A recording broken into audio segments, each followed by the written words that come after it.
Wow.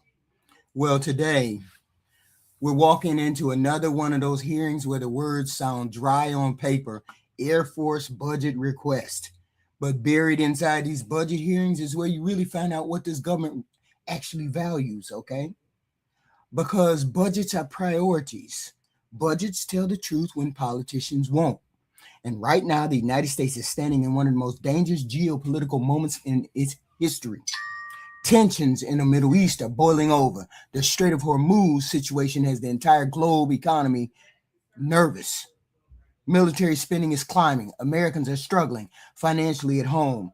Yet, here comes another massive defensive budget request asking for more aircraft, more operations, more readiness, more overseas posture, more expansion. So, tonight, I'm not just listening for numbers, I'm listening for honesty.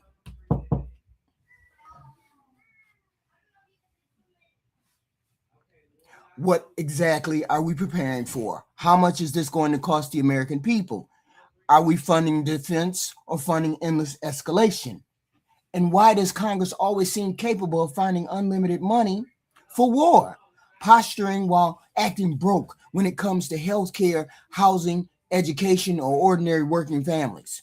Because these hearings matter more than people think, okay? This is where military leadership comes before Congress and explains what threats they believe are coming towards us, where they want to position forces, what weapon systems they want to expand, how much taxpayer money they expect Americans to hand over or fork over to this war. And let's be honest, after years of failed wars, intelligence mistakes, and contractor profits, and trust us, bro, politics, the American people have every right to be skeptical when Washington starts talking about bigger budgets and more money.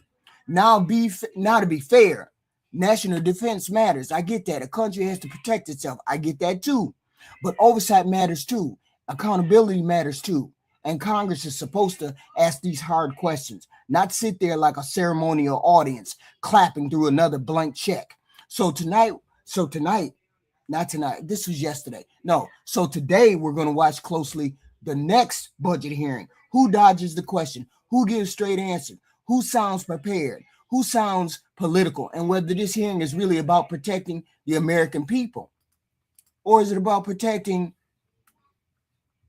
Well, I ain't gonna say that. Protecting this president. Let's go, y'all. Let's go, y'all. Let me pull it up for us. We ain't that far behind. The Department of the Air Force. I want to thank the members for their hard work and dedication as we've worked through the dozens of hearings and briefings necessary to inform our approach to this year's National Defense Authorization Act. I also want to thank the department for their cooperation as we've conducted this critical oversight function. I welcome our witnesses and thank them for their service to our country. For too long, we've underfunded defense, and now we're seeing the consequences. Our munitions are low, and we don't have enough aircraft and autonomous systems to ensure victory over every adversary. There have been unacceptable declines in readiness, and our defense industrial base has shrunk and is no longer capable of rapidly scaling production. That's why I'm so pleased to see the president is requesting a significant increase in the budget for the Air Force and the Space Force. This budget puts an end to the old divest to invest strategy and has done nothing but pit modernization against sustainment. See, they asking for more money. We can't get health care. We can't get nothing in this country because all out an assault on using the military and this expertise they call. Now we are in a crisis with the money, and they're asking for more money. Wasn't they asking for $1 billion or $2 billion or something like that a couple months ago, 2 or 3 months ago? Now they want more money. There won't be nothing left for us or our grandchildren. There won't be nothing left if they continue to get this money the way they keep getting this money. All because they don't want a ceasefire or they don't want to compromise with Iran. You started this shit. Y'all started this shit. Now the American people are in it to be to the end, to the detrimental end of this country. The result of several years of that strategy is an Air Force that suffers today from unacceptably low mission capable rates while it continues to wait on the delivery of modernized assets that are still years away. This budget includes a 23% increase for operations and maintenance, crucial funding required to better sustain our legacy systems. The budget also invests in modernization with a 54% increase to develop and procure critically needed capabilities.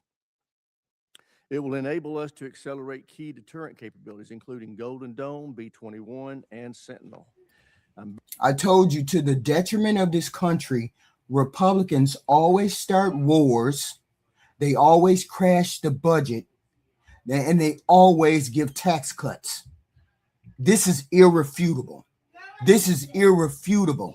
And it's always to the detriment of this country that we go to war. So I'm against war. I was against the war when George Bush did it. I was against the war when Donald Trump did it in 2017, 2018. I was against it now. So I'm against the war to the detriment of us not being able to get any kind of country agenda, healthcare. We can't get any of those things because we're spending too much money on the war. And we don't even need to be in this war. Has nothing to do with Donald Trump. Has to do with the fact that we shouldn't even be here. Very pleased to see the budget request for And they don't want to turn around. Recognizes its growing importance as a warfighting domain. It enables the Space Force to increase its support to Joint Force and our combatant commanders. And it funds new mission areas like defending our space assets and breaking red kill chains. We cannot afford to be complacent when it comes to developing our capabilities in space. Our adversaries are well aware of the importance of space-based capabilities and the advantages they provide. I also want to highlight the increase in this request for munitions and industrial base. These funding areas are especially critical to restoring American deterrence. We began some of that work last year with funds in reconciliation and the multi-year authority in the NDAA. I hope to hear about the Air Force's progress in implementing that authority and increasing production. Finally, I want to hear how you plan to use the acquisition authorities given to you by this committee to make sure that that money is in the request will be well spent and accelerate capabilities to the warfighters. As we have seen recently in Operation Epic Fury and Operation Absolute Resolve, our air and space forces are central to the success of the Joint Force and our national security. Their personnel, capabilities, and readiness are crucial to our ability to prevail in conflicts of today and to our adversaries moving forward. I look forward to working with my colleagues to deliver a budget that will enable our airmen and guardians to continue to successfully fulfill their missions. Before I close, I'd like to thank General Saltzman for his many years of dedicated service and congratulate you on your upcoming retirement. With that, I yield to my friend, the ranking member, for any opening statement he may have. Well, thank you, Mr. Chairman. I'll start where you ended off and thank General Saltzman for his service. He's been our Space Force Chief of Staff at a very crucial time, sort of the growing of the space. So we're gonna listen to opening statements, and we're gonna get right into it after they give these opening statements. See what their priorities are. Space Force, and your leadership has been just incredible in fighting through those challenges. Hasn't always been easy, but I think you've put the Space Force on a very good path. And of course, I'd be remiss if I didn't thank the chairman and former Representative Jim Cooper for their leadership in creating the Space Force in the first place. The theme of posture hearings has been really a continuation of the acquisition reform bill that we did last year. What we're really interested in is innovate faster at scale. How do we get there? The chairman's right. We have critical shortages in munitions and capabilities. So how do we figure out how to innovate faster and get to scale on that? And the Air Force and the Space Force are crucial to that. Obviously, the Space Force is the centerpiece of a lot of that innovation. Secure communications is crucial. Space is going to be a huge part of that. It's also becoming an incredibly important domain in order to project power and be able to defend our space assets, as we know. So we want to learn more about how Space Force is fitting into that. And then on the Air Force side, Unmanned aerial vehicles are becoming more and more capable, more and more crucial to what we're doing. How does that mix with our plans for the F-47 and fighter aircraft in general? So I want to know how we're learning from that. On the Golden Dome piece, I think the technology that goes into Golden Dome we were doing it already. I mean, basic missile defense is crucial. Space is going to be a key part of missile defense. My concern on Golden Dome is that we envision some perfect system to perfectly protect the entire United States of America, and we wind up spinning ourselves into the ground trying to accomplish something that at the end of the day is unachievable. Even Israel, for all of their capability, protecting a tiny little small space, some missiles get through. So how are we going to build the systems that don't make the perfect the enemy of the good, that enhance our capability in terms of missile defense and protecting areas, but don't imagine something that really isn't achievable? And that sort of comes down to the last point. This is I think probably the only point of disagreement that I have with the chairman, and that's on the budget. Yeah, if we had more money, things would be better. And you could walk through the entire government and make that statement. We have, I don't know how many tens of millions of people without health insurance in this country. We have an education system that isn't where it needs to be. We have a very aging infrastructure, certainly roads and bridges and airports, but water and sewer and all manner of different things. And many of those things are way behind as well. We also have our debt at over 100% of GDP, I think for only the second time since the end of World War II. We do not have an infinite amount of resources. And imagining that we do, I think, gets us into a real problem of trying to do more than we're capable of, just in general, even if we were doing it. But it also, is just unrealistic given where the budget is at.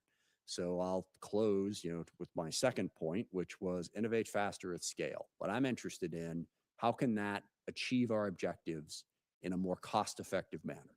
Because as frustrating as it is not to just be able to have as much resources as you want, that's the world we live in. So we have to figure out, how can we build the systems? How can we find systems that give us an advantage? We've seen that in our counter drone mission. I was reading an article today critical of the Pentagon for, the classic shooting down a $30,000 drone, with a $3 million missile. But now we have a $15,000 system, the MIROP system, that's doing the same thing. We innovated. We got to something that achieved it. And how much money is that saving us? That enables us to do more and meet our national security needs. So I hope we'll hear about that as well. And with that, I yield back. I thank the ranking member. Now I'll introduce our witnesses. First, we have the Honorable Troy Mink, Secretary of the Air Force. General Kenneth Wilsbach is the Air Force Chief of Staff, and General Chance Saltzman, Chief of Space Operations for the Space Force. Welcome to all of our witnesses. Secretary Mink, we'll start with you. You're recognized.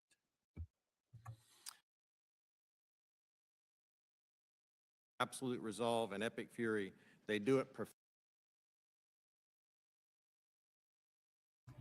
We're going past those opening statements, and we're going to get to the questions. Yeah. Thank all of you for those opening statements. I'll recognize myself first for questions. Mr. Secretary, I want to start with the area that you touched on and General Saltzman just spent the last 2 minutes of his comments on, and that is acquisition. I was obviously pleased to see the significant increase in the Space Force budget. As this service has matured, it needs those increased resources to operate in space and support the joint force. But to make sure that every dollar is spent effectively, the service must be laser focused on acquisition efficiency. To that end, as you are implementing the reforms passed by this committee and mandated by the department, are there any legislative changes you still need from Congress to further improve acquisition efficiency? Thank you, Chairman. Appreciate the question. Yeah, so as I stated in my opening comments, the end state is we want the PAE structure we have, the portfolio acquisition executive structure we have, to have essentially the same authorities and same responsibilities across the entire Air Force. Similar authorities that were given into the legislation to SDA and some others. So we would like to actually take all the acquisitions, whether it's SDA or any place else, and put them all into a common PAE structure. And we're looking for a little help to be able to do that. Because in the end, Do you have some language in mind that you want to tender to us? we can provide that. I would appreciate it. Provide that. Essentially, what we want to do is give the same level of flexibility to operate at speed and deliver capability rapidly to all the PAEs across both the Air Force and the Space Force. So we're looking to do that. In addition, I think there are some additional authorities relative to multi-year procurement and those sorts of things that will make it easier for us to execute those types of authorities. And I think we're looking at potential language to suggest on that too. But those are probably the two big things. Great. Well, I would offer to you that one of the things that I've heard from the private sector is they like the new PAE system, but they are encountering, while there's good support at the top where the PAE is, in the bowels of the worker bees, there's still a culture that's requirements focused and hasn't broken away from that. So I would ask you to be mindful of that as we mature that new structure. Um, If I could, Oh, Mr. go ahead, Chairman, please. if I could, Mr. Chairman, on that, yeah, I was out at, out talking to, I think probably about 2/3 of the Space Force's PAEs last week. And that was a concern of those two, is how we manage that requirements process. So we're doing a lot to structure the PAEs and give them the authorities. But in line with that, we're also looking at how we do budgeting and requirements, the budgeting and requirements process within the department to streamline that as well to get at that point. Yeah, fewer requirements, the better. Next, I want to ask you about how the Air Force has implemented DERPM structure and is ensuring that General White is able to execute on his direction to deliver critical capabilities such as Sentinel with emergency, Yeah, with General, urgency. I feel a bit fortunate in that both the DERPNs we work closely with, General White and General Gutlein, two of the DERPNs are two of the best acquisition officers we have in both the Air Force and the Space Force. So I'm pretty happy about that because they are, in both cases, responsible for some of the most important programs that the Department of the Air Force has, not just Sentinel, but F-47, 21, B-21. So it's critically important that we have a tight relationship with them, and we do. I made sure that Dale sits like 100 paces from my office.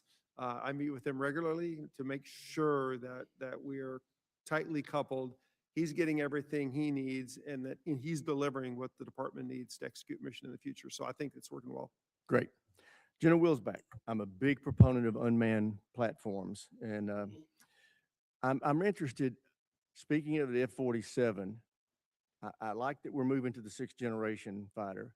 When are we going to make the next leap to optionally manned or remotely manned tactical fighters? Thanks, Chairman. I'm a fan of unmanned as well. In fact, for Epic Fury, perhaps maybe the most valuable player was unmanned. And this the MQ-9. And so we've made many strikes. I don't want to say how many because the number is classified, but no other platforms even close to the MQ-9, which is an unmanned platform. So we get a lot of utility out of them and don't put our folks at risk. We're probably not quite at the state of autonomy where we can completely replace the entire force or even the fighter force with unmanned. And as we bring on collaborative combat aircraft and we integrate it with the F-47 and F-22 and F-35 to begin with, there's still some level of human interaction to task that automated platform. There's enough in artificial intelligence and machine learning inside of the collaborative combat aircraft to, once you give it a tasking, for example, go attack this series of targets, it can go do that with the tactics, techniques, and procedures that are inserted in the software. But you still need a human to make those sorts of decisions. Yeah. We're not quite there yet. Well, and that's why I said remotely operated. It keeps the human in the loop, but we don't have to have a person in the fighter. Sure.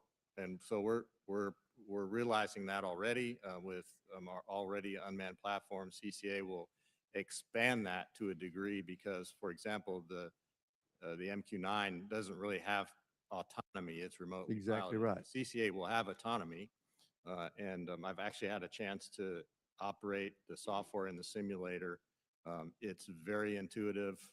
It's highly capable, and we are going to be able to put extreme pressure on any adversary that would go up against us with F-47, F-22, or F-35 in combination with the CCA, because not only will we have that automation and not put our folks at risk, it also increases the mass that the adversary has to deal with. Right. Well, I'll leave it at this. we have to start thinking about that remotely operated fighter jet, in part because we want to not have to put a fighter pilot at risk. But the technology already exists. We're demonstrating it at present. But the cost of these platforms is reduced dramatically if you don't have to accommodate a human being. And I just want, getting to the ranking member's point about we got to start thinking smart about spending money. I just want us to start thinking about it. And with that, I will yield to Mr. Carvajal for any questions he may have. Thank you, Mr. Chairman, and thank you to all the witnesses for.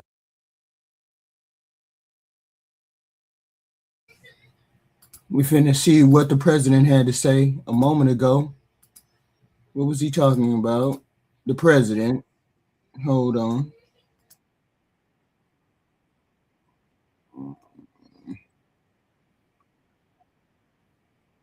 Oh, okay. As we all know, remembering the men and women who never came home from war. They gave their lives not for recognition or politics, but for this country and something bigger than themselves. We can never repay that sacrifice, but we can make sure that it is never forgotten. And we can make sure that families that they left behind and the men and women who continue to serve are supported in a real and meaningful way. And that commitment doesn't end with when the uniform comes off. So in Utah, one of my constituents, Terry Scow, has continued to serve as a role model in the veterans advocacy. He was instrumental in reopening a state veterans house and office. He helped create 4 new veterans homes in the state, and he even inspired his own sons to serve. He's making sure those who carried the burden of war don't have to carry it alone. That's what honoring service looks like. Not just remembering the fallen, but standing with those who came home. And that's exactly what House Republicans are focused on. Last week, we pushed forward and passed the Milcon VA Appropriations Bill, the first bill of the fiscal year 2027, because taking care of our service members, veterans, and their families should always be the first thing that we do. This week, we're continuing that work with common sense legislation to strengthen veterans' benefits, protect those who served, and deliver on promises we've made. Because this is what common sense leadership looks like. You honor sacrifice not just with words, but with action. And that's where a clear contrast is. Our Republican priority will always be to be putting government ahead of Americans. Our priority is the American people, the American family, the working family, the veterans family, and the like. Bottom line, we will always stand for those who stood for us, not just on Memorial Day, but every single day. And with that, I hand it over to, out of the great state of Texas, Mr. Jake Ellzey. Thank you, Blake. It's indeed an honor to be standing in front of you. I'm not worthy to be able to talk to you today on behalf of my fellow veterans and those who didn't come home, but I hope that my words honor them and their families. I spent 20 years in the world's finest Navy as a helicopter and fighter pilot, and then I got to serve here, one of only 11,000 Americans. It is indeed an honor to be talking to you today. As Blake said, we passed the Milcon VA bill 400-15. So when you out in the audience today get to speak about what we do and don't do here, I want you to keep in mind that while there's clickbait out there all the time about how divided we are, understand this one thing, that Americans come together. I don't know who the 15 were who decided to vote no on this bill, but 400 Americans in the House of Representatives, Republican and Democrat, chose to honor and serve our veterans. $900 million going to advanced medical care, $2 billion going to improving our facilities in the VA, Second Amendment rights for our veterans in there, 400-15. We do good work in here. Also, as Blake mentioned, we got a bill on Thursday and Friday addressing benefits for survivors and veterans' Second Amendment rights. But since we are on a Memorial Day, I would be remiss if I didn't mention to you, as we go about our business every day, and we've got a weekend coming ahead of us that is full of joy and sales, I want to point out a couple of people. When I deployed with Morgan Luttrell, my brother, in Iraq in 2006, I was with Team 5 as a JTAC. This young man right here, Clark Schwedler, I'm reminded of him every day, and I hope to honor his service how I conduct myself up here. I wear him on my wrist. I chose this picture because Clark Schwedler didn't have anybody but that dog. He had his parents, but he lost his life, gave his life for both the Iraqis and the American people on April 6th of 2007. He didn't get to come home. I chose the dog picture because he brought that back. His teammates brought that back to him, and his parents got to keep that dog. But I want you to say his name either loudly or quietly to yourself. Clark Schwedler, because that's what Memorial Day is about. On the same operation on April 6th, Mike Day got shot 27 times. 27 times. 16 to the body, 11 in his plates. The plates fell off as they took him off. He got knocked out by a grenade. He came back, but he didn't come home. And in 2023, he took his own life. So I just want to point out that when we're talking about what this week is about, over 1 million Americans have given their lives so you and I can go about life, so that I can watch my son play baseball and play catch with him, so I can take my daughter to go see her next school, next college, and so that I can come home from very difficult weeks here and hold my wife. Keep in your minds, say their names, keep them in your memories on this Memorial Day. I yield to Tom Emmer.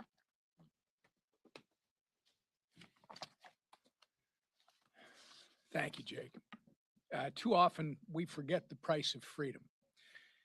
It is thanks to the bravery and sacrifice of the men and women in our military that we get to wake up each day in the greatest country on the face of the planet. That's why House Republicans are committed to delivering for our nation's veterans, their families, and their surviving spouses who've made the ultimate sacrifice. This week, as you've heard, we're going to vote on 2 bills that will do just that. American heroes and their families should not have to worry about making ends meet. Congressman Tom Barrett's H.R. 6047 is a much needed, long overdue expansion of benefits for severely disabled veterans and veterans' surviving spouses. Sadly, they have not seen an increase in benefits in over 20 years, even as the cost of living has continued to go up. This is unacceptable. This week, House Republicans will right this wrong, ensuring that no veteran or veteran's family gets left behind. House Republicans will also vote on the Veterans Second Amendment Protection Act led by VA Committee Chairman Mike Bost. It's simple. Veterans deserve the same constitutional rights as every other American. Right now, veterans who get help managing their benefits can be stripped of their Second Amendment rights by Washington bureaucrats. Washington bureaucrats. No judge, no due process, no court ruling. This isn't just insane, it's anti-American and it's an affront to the Constitution. Thankfully, Chairman Bost's bill will protect the Second Amendment rights of our nation's veterans by restoring due process. It's common sense, it's constitutional, and it's time to get it done. As we approach Memorial Day, a time for our nation to remember the men and women who made the ultimate sacrifice for our freedom, House Republicans are proud to stand with our veterans and their families because they so bravely stood for us. And with that, I turn it over to our leader, Steve Scalise. Thank you, Whip. And really want to thank my colleague, and dear friend, Jake Ellzey, for those warm words and really kind of reminded everybody what Memorial Day is really all about. Why we pause to pay tribute to those men and women, especially who gave their lives, who did not come home. And obviously, you know, some of them served with them, and it wears even heavier on your heart, but it wears on all of us. And so we remember them.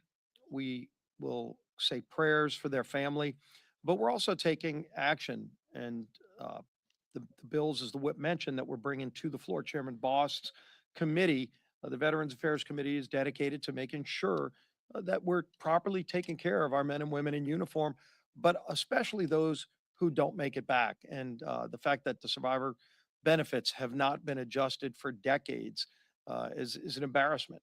And we correct that oversight that has gone on for way too long by bringing that up to where it needs to be to help those families who don't have their loved ones with them, but still have bills to pay, have kids to raise.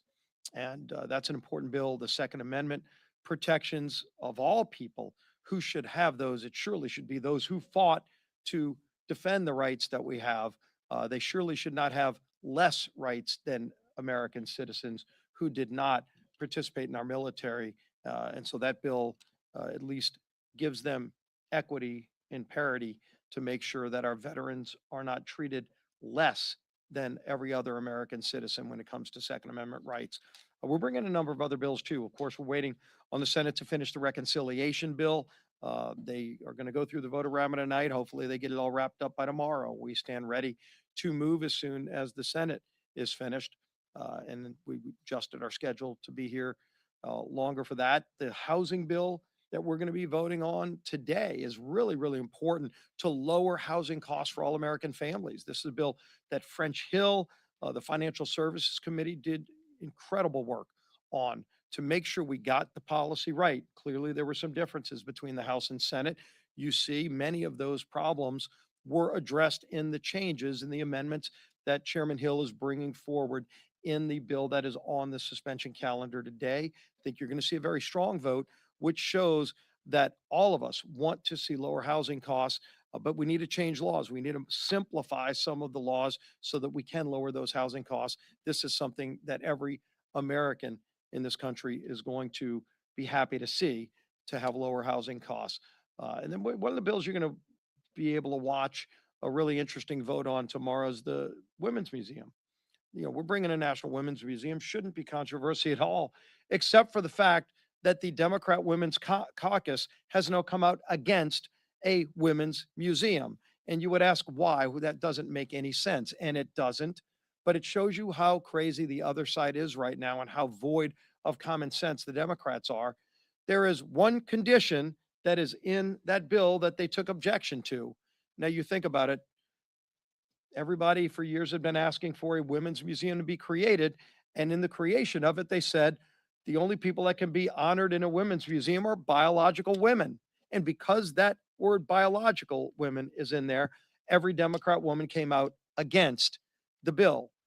So let's see how they explain that to people back home who would say, what world are you living in where you don't want to pay tribute to women? And we're going to have that vote anyway, but it shows you how far their party has strayed.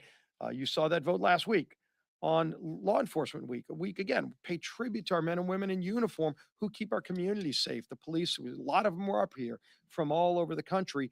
We had a resolution by Zach Nunn to pay tribute to our men and women in law enforcement. Unbelievable that 86% of Democrats voted against that resolution. So when people go back home and say they support the men and women in blue, you don't support them when you vote no on a resolution that pays tribute to our men and women in uniform. So the defund the police movement is alive and well in the Democrat Party. When 86% of Democrats last week voted against cops, it was disgusting to watch. But I think police and anybody who supports men and women in uniform all across the country were watching that vote. One more example, the sharp contrast between Republicans moving common sense legislation and Democrats going off the deep end of crazy, totally void of common sense. With that, the Speaker of the House, Mike Johnson. Thank you, Mr. Leader. I want to talk a little bit about what's ahead of us, but wanted to just take a moment to reflect on something that just happened. It was on Sunday a few days ago. We had the Rededicate 250 event on the National Mall. It was really an extraordinary thing. Many thousands of Americans came out to participate in that. An historic event. It was a welcome opportunity to recommit ourselves to the cause that our founders fought and died for 250 years ago. And sadly, too many young Americans are no longer taught the moral and religious foundations of our extraordinary country. And that is the source of our greatness, the reason we became the most free, most successful, most powerful, most benevolent nation in the history of the world. But evidently, some in the mainstream media missed all that history lesson as well. And I just wanted to comment, it was brought to my attention yesterday that MS Now, formerly MSNBC, mocked me in a big segment they had. And the reason they mocked me was because in my remarks, I led the prayer of rededication on the mall. I stated the self-evident truth that our rights do not derive from government, they derive from our Creator. And they had this entire segment about how ridiculous that was and what a crazy notion, and isn't Johnson such a crazy fundamentalist, et cetera. The best part is I was literally quoting from the Declaration of Independence. So let me take this opportunity. I want to just direct my friends in the mainstream media to the second paragraph of our nation's birth certificate, the Declaration, which remains the most foundational and consequential sentence in all of American history.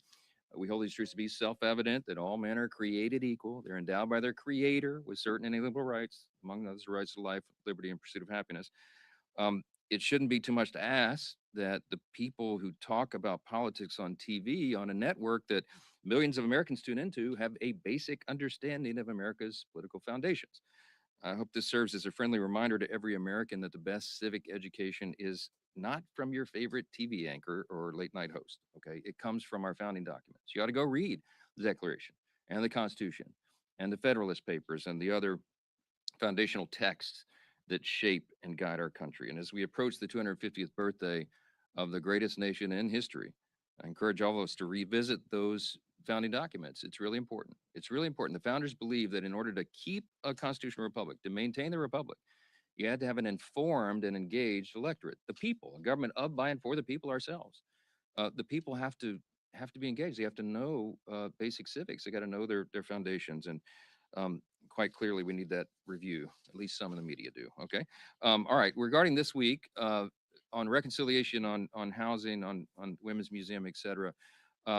We've got a very consequential week ahead of us here. There's a lot going on, as you know, and the leadership team's covered it here. Republicans are still on track to complete the reconciliation process on time by the June 1 deadline that we set. And Leader Scalise talked about that. We're going to fully fund immigration enforcement and border security in our reconciliation bill. Again, it's worthy of note. That is rather a shocking proposition. The Democrats don't want to have anything to do. Think of it. They don't want to give $1, 1 penny to border enforcement, border security, and immigration enforcement. So sadly, we've got to do that ourselves. We don't yet know exactly what form that bill will take because it's still going through the parliamentary process there and working through the committees and the floor vote, but we'll process it as soon as we get it, and we're anxiously awaiting it in the House. We expect that that's going to happen here by Thursday. That's the hope. House Republicans also voting this week on that bipartisan bill to lower the cost of housing for working families. And we worked really hard on that, and it has been bipartisan. Increased housing costs and lack of quality supply are two issues that impact nearly every American family. And the House will vote tomorrow on a strong bipartisan package that'll put more American families into homes. It's going to increase the supply, and it's going to make it easier for local banks to deploy capital in their own communities. And all those things are going to help with the cost of living, help with affordability. It's going to be a big thing for the people. The House and Senate remain closely aligned on getting the best possible product to the president's desk, and we'll do that in very short order. On the Women's History Museum, I'll just say we're going to take that up. Nicole Malliotakis, representative from Staten Island, worked very hard on this and drawn a big coalition of people. I think it has almost maybe 270, 280 co-sponsors at this point. The Smithsonian American Women's History Museum. Now Nicole and others have done a lot of good faith work for years on this. 230 bipartisan co-sponsors is the actual number right now. But suddenly, in spite of that, Democrats are all backing out. And you heard Leader Scalise talk about this. It's just an incredible thing. Why are they backing out? Simply because the bill reinforces an objective truth that a museum for women, get ready, should showcase only women. Okay, that's the concept that got them all riled up. Here's the language of the common sense amendment that was added to the bill that made all the Democrats run for the hills. Quote, the museum shall be dedicated to preserving, researching, and presenting the history, achievements, and lived experiences of biological women in the United States. The addition of the word biological made them all run for the hills. I mean, if that's controversial in the Democratic Party, we're in serious trouble. The party that purports to support women demanding that the museum include biological men. The Democrats may be okay ceding control of their party to the most radical far left people in the country, but Republicans are not going to be any party of that. We're not going to stand for it. And neither are the overwhelming majority of Americans who still believe in common sense. Finally, Memorial Day, I'm so grateful for Jake Elsie, our colleague. He was a Top Gun pilot. He looks the part, doesn't he? Straight out of Central Casting. He's got the great voice and all that. But the fact that he comes up here and speaks from the heart and talks about all those who served and paid the ultimate sacrifice is a really serious thing. And we give credit where credit's due. And I want to thank our Republican House Chairman, Mike Bost, and Representative Tom Barrett worked on these two bills that will safeguard the constitutional rights of American veterans and deliver meaningful relief to Gold Star families. At a time when the world faces grave threats, not the least of which include Iran, the largest state sponsor of terror, every one of us is keenly aware that American strength and freedom are not free. And they're paid for by the selfless service of military personnel who serve our nation every single day. And we're reminded of that fact. We're going to pause to remember those and their families, those who paid the ultimate sacrifice for our freedom. We benefit from their heroic work every day, and we should never take that for granted. Real quick word on the primary results last night. That's the big political news, of course. Last night, I'm just in a nutshell. I talked with the president late last night after everything all the dust was settling over all the elections. And we talked about how his endorsement is the most powerful in the history of politics. I mean, anywhere in the world. I think it's just a phenomenon. I wasn't involved in the Kentucky primary, Thomas Massey's primary. The leadership team wasn't because he's an incumbent. But the president certainly made his opinion known, and I'm not surprised by the results there. The president knows what's at stake in this fall's elections, and he and I need conservative patriots here ready to help us continue saving America. And that's why we're working hand in hand to defend and grow this House Republican majority. I'm convinced we're going to do that. I'm thrilled about 3 more of our endorsed candidates who are going to do just that. They advanced last night: Ralph Alvarado in Kentucky, Houston Gaines, and Jim Kingston in the state of Georgia. All 3 of those are going to be great members next year as we defend and grow this majority. And at the same time, this is what's really important for everybody to be paying attention to. There's an effect happening around the country, and y'all have heard me summarize it this way. The best way to describe it in short summary is that there are many Mamdanis popping up all around the country running for Congress as Marxist, openly as socialist Marxist. And it's a race to the far, far, far left.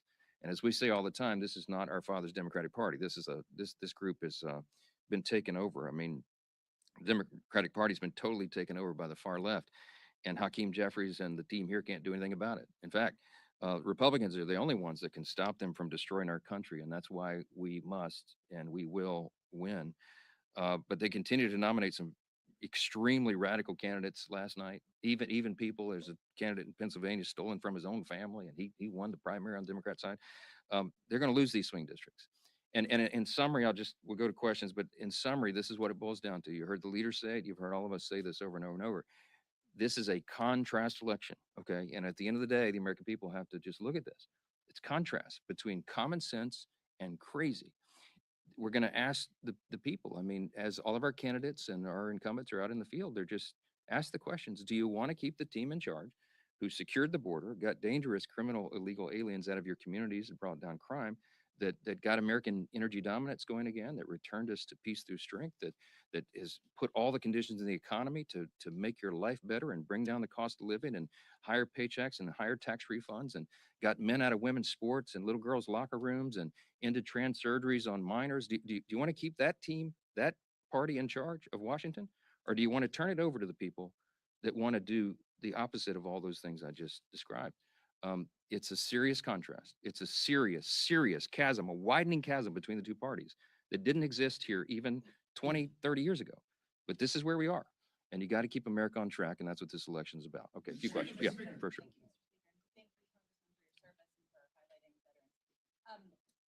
With Massey's defeat yesterday, Cassidy over the weekend, possibly John Cornyn next week, is the message for Republicans that you have to be in lockstep with the president or you will face defeat?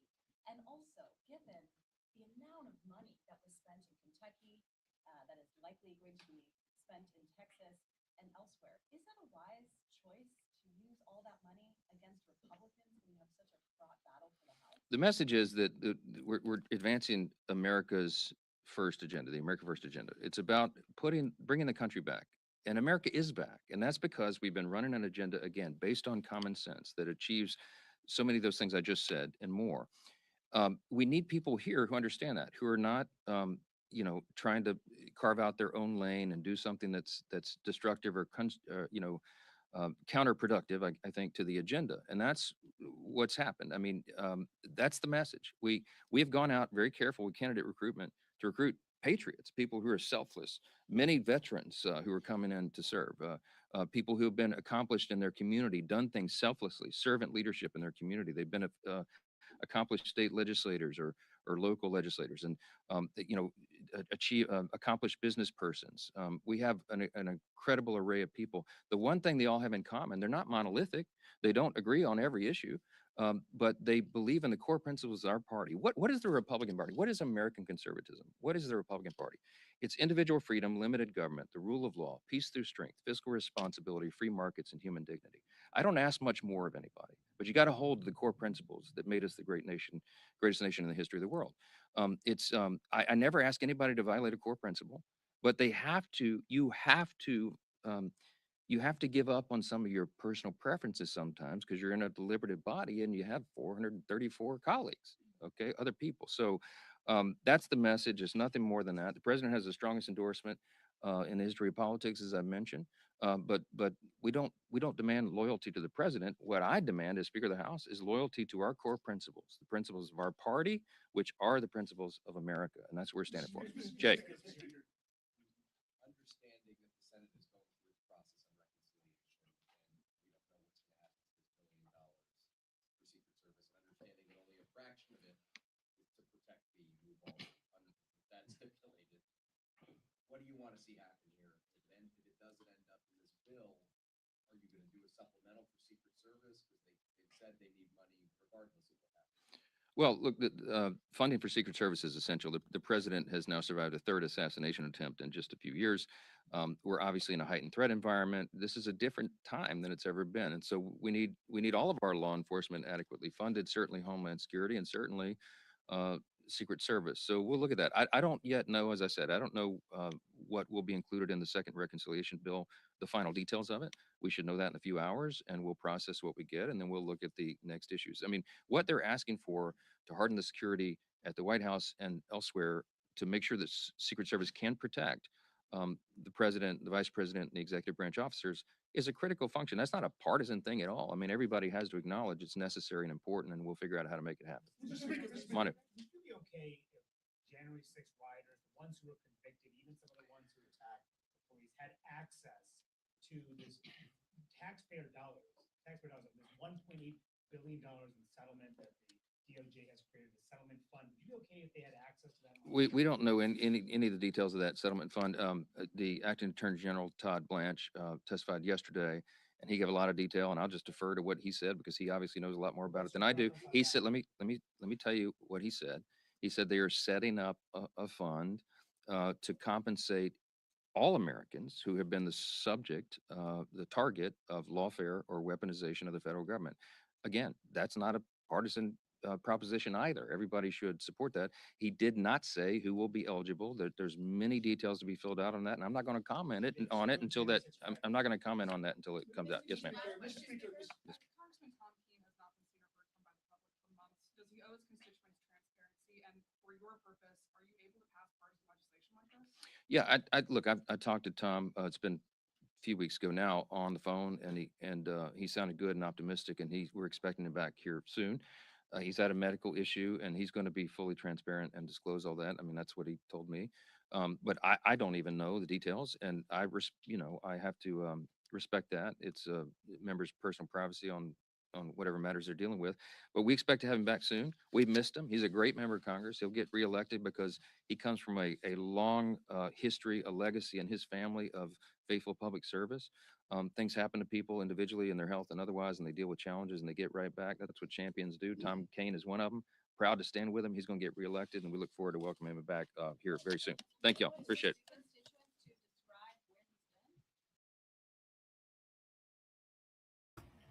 So now we got an explosive hearing going on. So the Southern Poverty Law hearing is going on right as we speak. One of the field sources, number 42, chair of some crazy hate group, the Southern Poverty Law Center highlighted him on their webpage. He's bad. He's evil. Send us money. Is that right? Yes.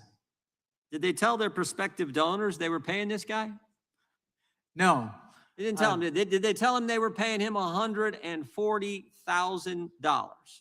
No, not to my knowledge. So they said, let's stop the racists, even though we're paying him to be racist. That was their pitch. But they didn't tell him that, did they? No, they did not. Is that appropriate, Miss Wiley?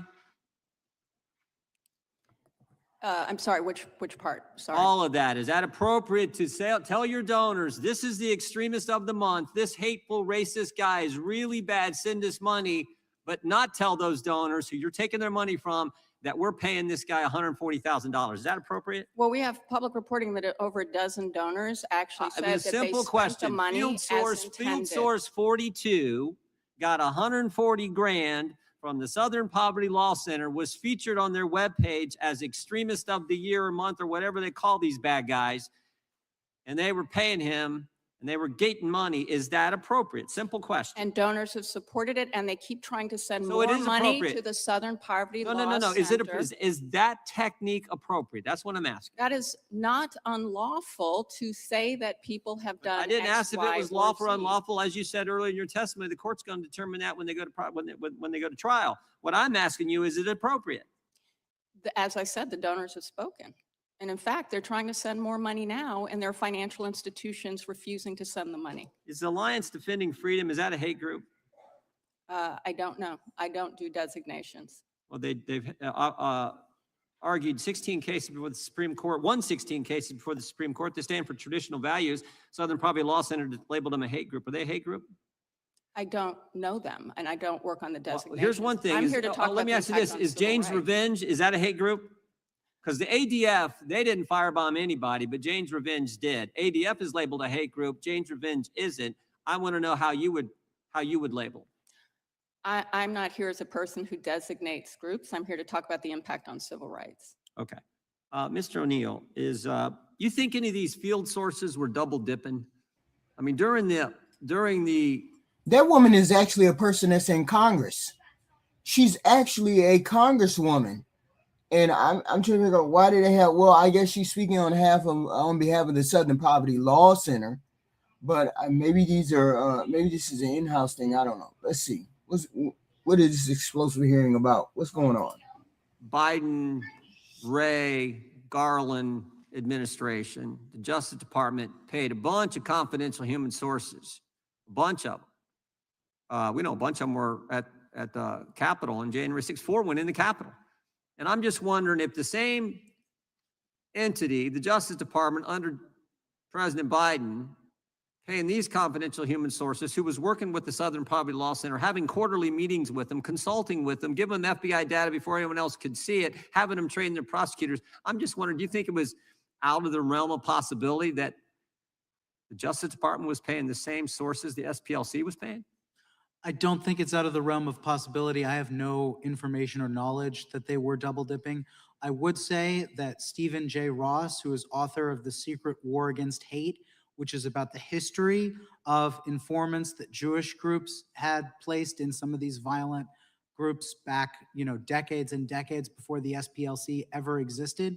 He said that neither the ADL nor the American Jewish Committee nor the Anti-Nazi League did anything like highlighting informants online as in extremist profiles while also funding them. Yeah.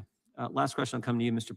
Perkins. In your opening statement, you talked about how it was just worse than the SPLC because how they've put themselves out there or become the standard of help from the government, I think, in becoming the source or the standard on evaluating and determining what groups are hate groups, what groups aren't.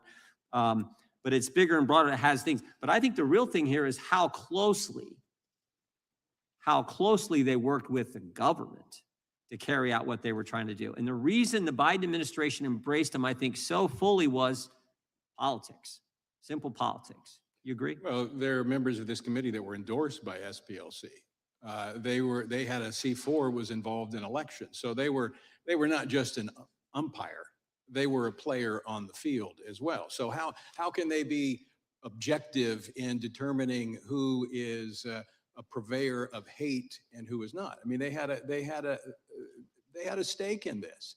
But to your point about their engagement with government, it goes much further than the federal government and the FBI and the Department of Justice and the Department of Defense, which their material was in briefing to the members of the military. But they also continue to have their Learning for Justice, which is about 500,000 educators across America, and bulletins to local law enforcement. And I happen to know because the agency I was with, the sheriff called me and said, "Hey, we got a bulletin that says you're a part of a hate group." Yep. And he was laughing. Yep. But that is the reach that they've had. This is the hub. They're the hub, but they're spokes that go out. And No, I think that's an appropriate metaphor. My time has expired. With that, I recognize the gentleman from Georgia. Thank you, Mr. Chairman. Mr. O'Neill, have you ever heard the name Michael Donald? I have, yes. I'm very familiar with the case. How about you, Mr. Perkins? You don't know? You've never heard of him? How about you, Dr. Swain? You've never heard of Michael Donald before? You can cut your mic on.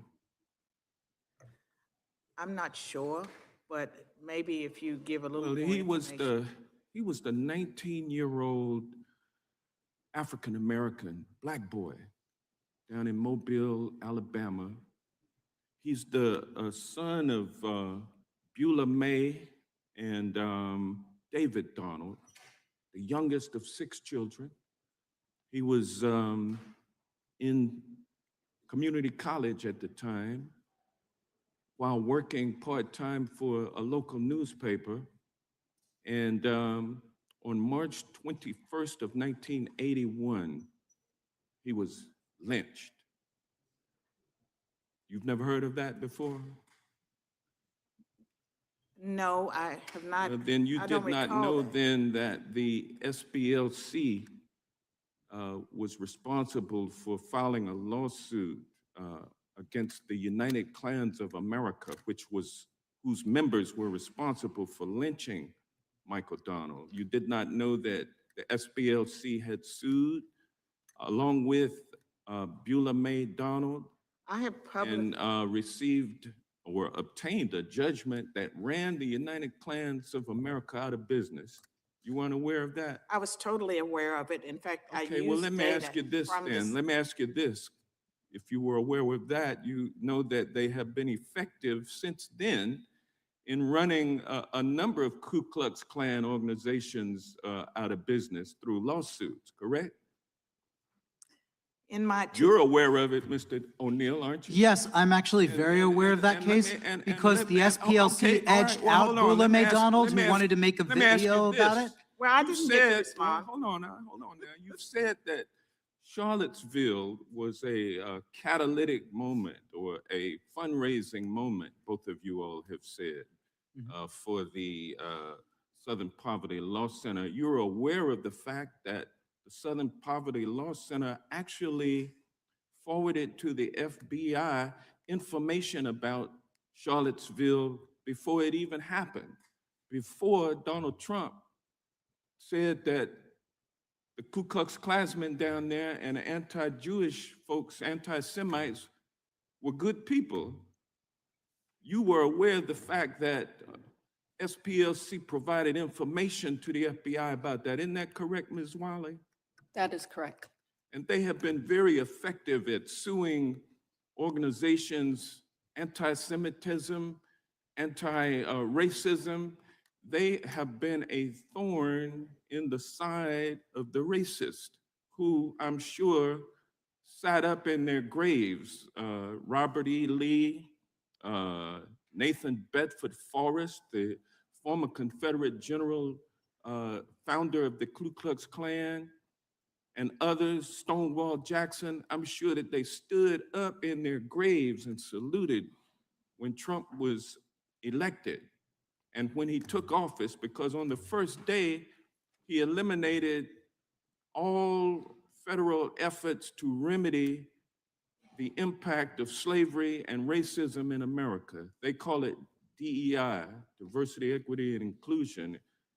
Trump has tried to stop that, and the United States Supreme Court has gone along with him in ending enforcement of or the ability to enforce the Voting Rights Act, which is one of the ways that you, Dr. Swain, were able to get the right to vote. I don't understand it, May I Ms. Wiley. respond? Can you tell me why it is that folks today are claiming that we have no racism in America and the only extremism we have is through left-wing groups like the SPLC, and they're targeting the SPLC? Can you tell us why? We've just seen an outright attack on all the gains of the civil rights movement for the past 60 years. And I can only say that I will never be able to explain it, but at a time when hate crimes have doubled in this country, gone up 100% since 2015, where the rise in anti-Semitism, the rise in hate against transgender people, Black people still remain the #1 largest racial group subject to hate crimes, that we have to talk about racism, transphobia, all of the violence that too many of our communities are experiencing, and no one, including any of the groups here, should experience violence. And Trump. I and think the Republicans on gentleman's this time, panel the are trying to gentleman's have us time has deny expired. reality, which With we that, all we go to see. the gentleman from I yield California, back. Mr. McClintock. I think the gentleman. Thank you, Mr. Chairman. Eric Hoffer famously observed that every great cause becomes a movement, that becomes a business, that becomes a racket. And I think that sums up precisely the matter before us today. SPLC is a private organization. They have a right to speak and influence the public policy discussion. No one questions that. What they do to malign innocent groups like Turning Point USA and Family Research Council and others is despicable and hateful, but that's freedom of speech. But freedom of speech does not include the right to defraud donors. It does not include the right to commit bank fraud. Those are the allegations in the grand jury indictment. We've got a legal system that I trust will sort those charges out. And it also doesn't include the right to slander, and we have good laws and civil courts to hold them accountable for defamation. So that leaves two legislative concerns. First is this: the civil rights movement, of which SPLC was once a part, had made great progress in uniting our country and marginalizing racist ideology and dramatically reducing racial strife between the 1950s and the 1990s. But over the past several decades, that progress seems to have reversed. In recent years, we've watched our country torn apart by growing racial strife. And the allegation at the heart of this matter is that the SPLC was covertly fanning these flames for their own financial gain. A significant flashpoint, of course, was the Charlottesville riots, which had fatal results. And I do need to call out the ranking member for deliberately perpetuating the Democrats' dishonest claim that Donald Trump praised the Nazis at Charlottesville when he said there were, quote, very fine people on both sides. What the ranking member knows but chose to leave out is that Trump then said, I'm not talking about the neo-Nazis and the white nationalists because they should be condemned totally, unquote. Ranking member knows this, and the fact that he perpetuated that. And the question is, why did he say it in the first place? You should never have said that in the first place, and people would not have gotten that idea. Why would you say that particular phrase in the first place? Today, it speaks for itself. Mr. Chairman, I Now ask we that have the the gentleman's revenue words not be taken down. Gentleman will suspend. The gentleman will suspend. What purpose does the gentleman interrupt? I ask that the gentleman's words be taken down. Which words? does the Which gentleman object to? words are you referring to? Well, he mentioned twice that the ranking member misled, deceived, and lied to this committee. The He has gentleman. I didn't he has use the impugned- word deceive. I he didn't has use the impugned- word lie. He has The impugned gentleman, would motives. both gentlemen please suspend? Would the recording clerk read back verbatim that passage is being referred to? Both times. There's only one chair here. I'll take just one of them. It'll be fine. I think we need. The both gentleman of will them. suspend. To put it in context, Mr. Chairman, we got to have both The utterings. gentleman will suspend.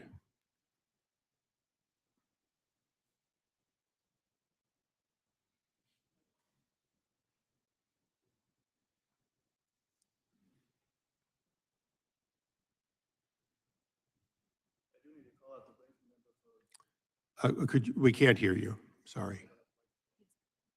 Okay, just as loud as you could, please.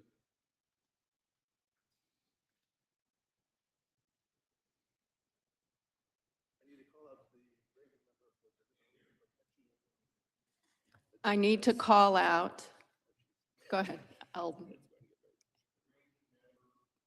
Or deliberately perpetuating the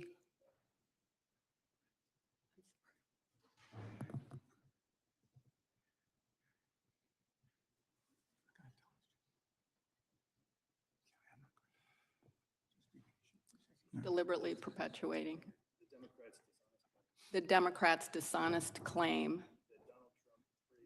that Donald Trump praised The neo-Nazis. Thank you, Charlottesville. thank you. Is that the passage or one of the two times that you're referring to? That's the first passage. Excellent. Just one moment then, please.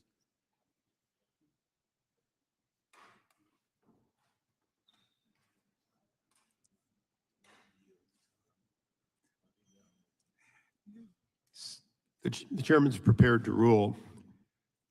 Although we would prefer that all people speak only to the facts and not to the previous statements of either side, it does not violate the rules of decorum to have an opinion as to the veracity of the other person's statement. With that, I thank the gentleman, but Well, Mr. I will Chairman, not take down the line. Mr. Chairman, the second statement is the one that I asked then that the words be taken down.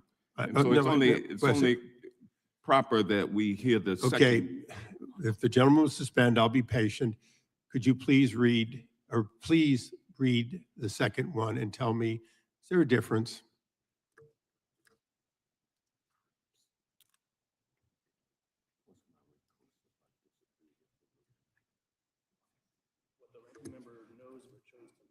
What the ranking member knows but chose to leave out is that Trump then said,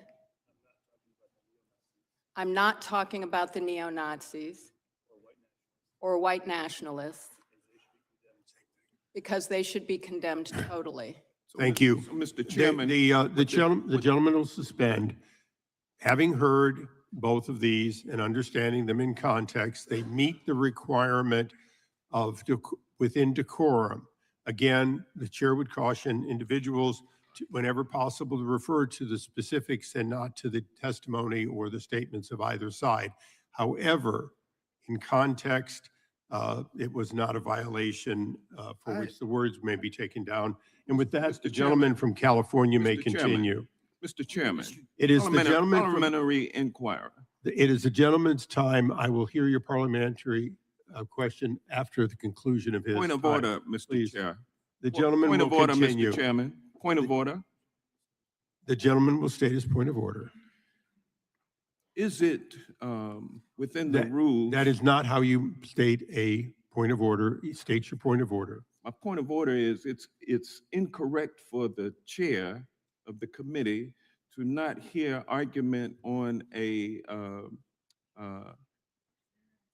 motion. Gentlemen, if you're considering it a point of order, in answer to the point of order, in answer to point of order, a motion to have words taken down, the words speak for themselves. The gentleman had them heard. I'm aware of what they were, and I've made my ruling. The gentleman, I thank him for his point of order. We now go to the gentleman from California, and I would ask that it be reset back to 2 minutes, and we'll conclude with 3 minutes or 3 minutes remaining. Please. Thank you, Mr. Chairman. I'm reminded of that old movie line, the gentleman can't handle the truth. Now we have the revelation that the SPLC paid the chief organizer of this Unite the Right riot $270,000 while he was recruiting agitators and posting inflammatory rhetoric. And to learn that this was part of more than $3 million in such payments to such extremist groups begs the question of whether the SPLC was financing the very extremist groups it was assuring donors was fighting with their contributions. The terrible attack on the mosque in San Diego on Monday was inspired by neo-Nazi propaganda. Was this surreptitiously financed by the SPLC or similar NGOs or perhaps even foreign governments? That's a legitimate concern and one that we need to fully explore. The second legislative concern is that during the Biden administration, the Attorney General and the FBI Director told this committee that white supremacist groups were the greatest single threat that our country faced. The SPLC was one of the primary sources of this testimony. Was this an attempt to mislead Congress? And were the officials responsible for this testimony victims of misinformation by the SPLC, or were they active participants in this deception? I think we need to get to the bottom of that as well.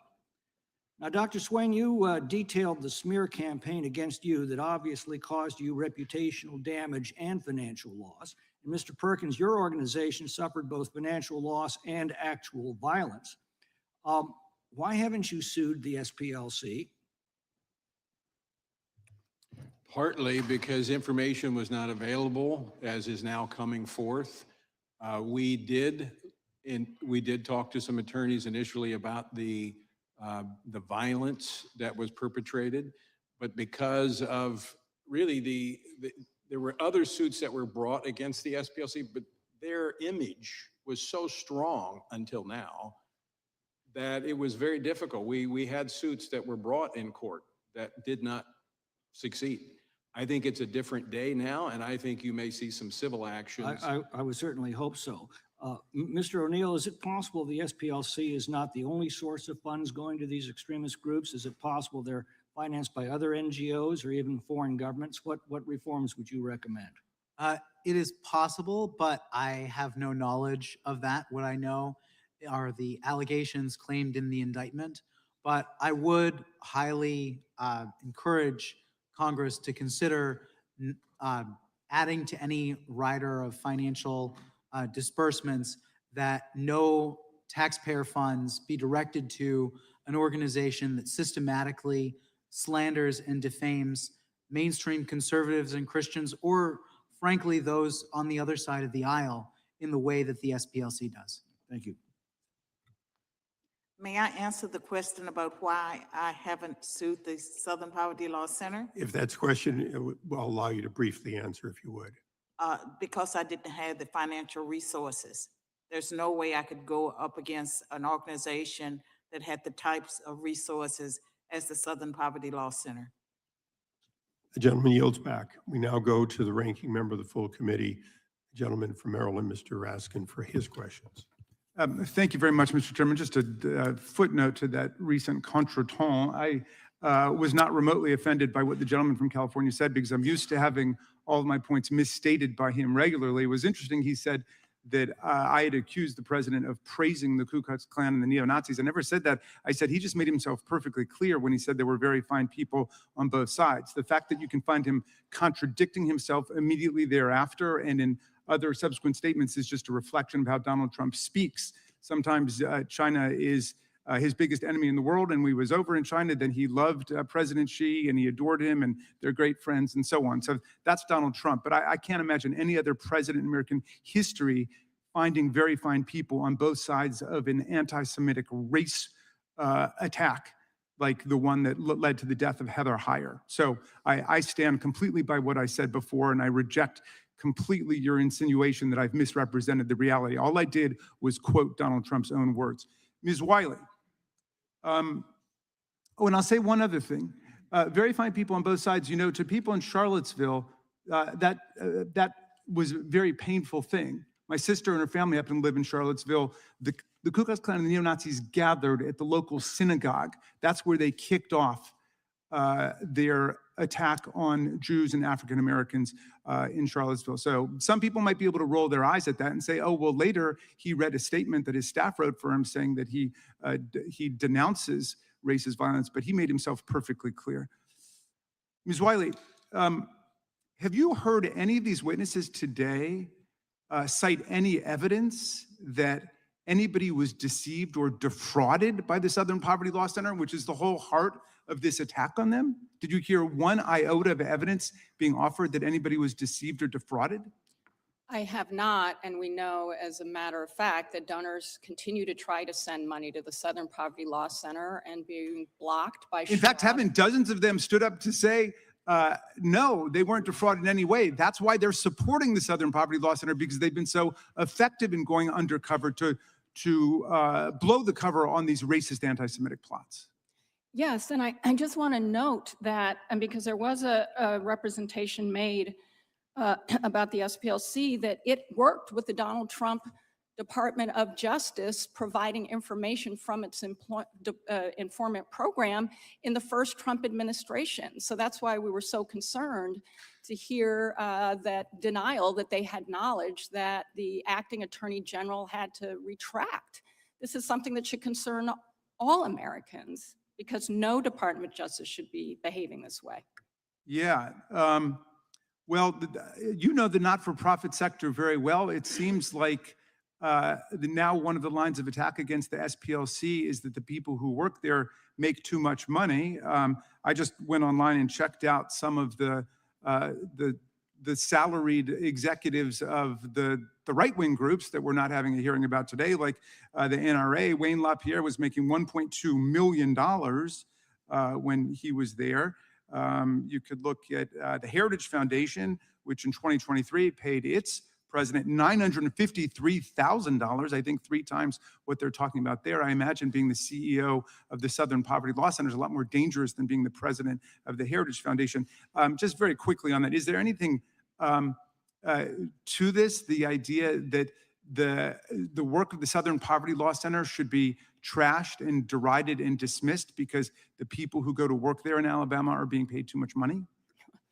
Well, certainly not. And I think the point is the way in which the Southern Poverty Law Center is providing free legal services, for example, to a Black community that it has developers coming for land and they won't benefit from the land, for food assistance programs, to make sure that a mother who has a disabled child, 5 years old, is getting the disability services the law requires. That is what is happening with donations as well. And we are not talking enough about the work that civil rights organizations do, including SPLC. Well, let's talk about that, because to listen to some of your co-panelists there, you'd think that there is no extremist hate violence taking place. What about the AME Church in Charleston, South Carolina, where Dylan Roof, who was charged up on white supremacy, went out and killed 9 people? How about the Tree of Life Synagogue, the worst anti-Semitic attack in American history, where Robert Bowers, who was consumed with white genocide replacement theory, which we hear from even more mainstream conservative groups, killed 11 people. Is racist violence, in fact, some kind of myth made up by the Southern Poverty Law Center? No, and the government's own data demonstrates that. But also, if you look at The gentlelady can answer the question, but not go on beyond that. The gentleman's time has expired. thank you. Thank you. We now go to the gentleman from Virginia, Mr. Klein. Thank you, Mr. Chairman. I appreciate you holding this hearing. The information that has come out in this indictment is truly disturbing. My district is adjacent to the district that includes Charlottesville. Many of my constituents have family in Charlottesville. Many of my constituents work in Charlottesville. And to see that, let me ask you, Mr. O'Neill, the SPLC explicitly stated that they sought donations under the auspices that donor money would be used to help dismantle violent extremist groups by funding F37, who was a member of the online leadership chat group that planned the 2017 Unite the Right event in Charlottesville and attended the event at the direction of the SPLC. Is that helping to dismantle these organizations? No. I would say the SPLC in subsequent filings did mention 2 cases where they claim information from these informants, these field sources, led to federal prosecutions. So I think that is important context to add. Thank you. I want to continue to inquire about this funding. Given the SPLC's track record of partisanship and its direct link to real-world violence, why did the FBI and DOJ during the Biden and Harris administration maintain a close relationship with the SPLC? Yeah, my understanding is that the SPLC's bias and targeting of mainstream conservative and Christian groups aligned very strongly with the Biden DOJ and the Biden White House's preferences. And that's why in my second book, The Woktopus, I go through all of the ways in which the Biden administration solicited information on the domestic terror threat from the Southern Poverty Law Center, how we have this alignment with demonizing concerned moms and dads that happened consistently. And of course, when the SPLC released the hate map that included chapters of Moms for Liberty for the very first time, putting moms and dads who are concerned about their kids' education on a map with the Klan, they first gave an embargoed copy to their allies at the Civil Rights Division in the DOJ.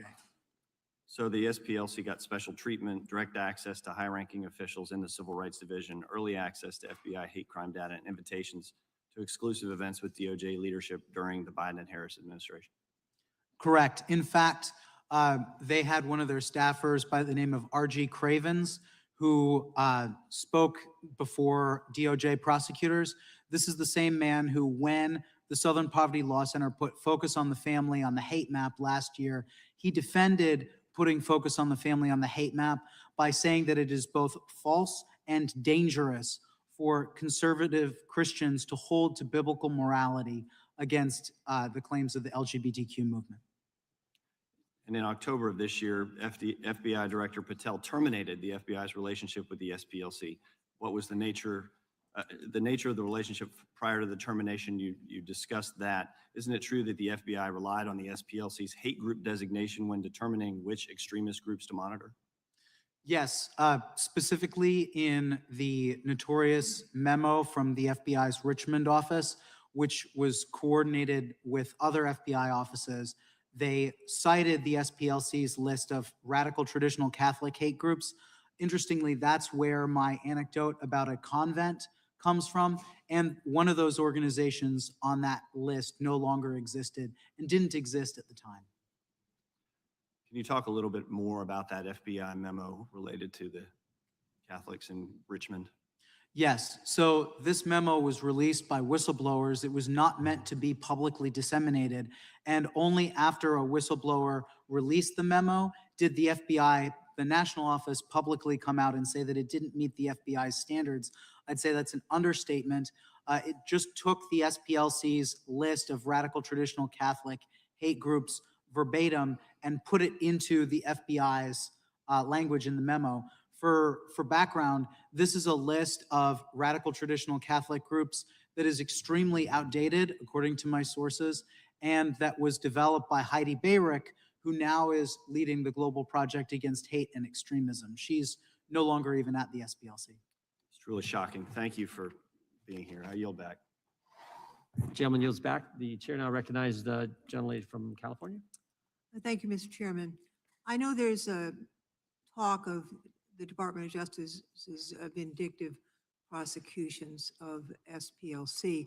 I just want to remind us all of something else that the Trump DOJ just did. On April 14th this year, exactly a week before it targeted SPLC, DOJ asked a federal court to vacate the convictions of dozens of leaders of the Proud Boys and Oath Keepers. Now, who are the Proud Boys and Oath Keepers? Both are far-right organizations that spout Islamophobic,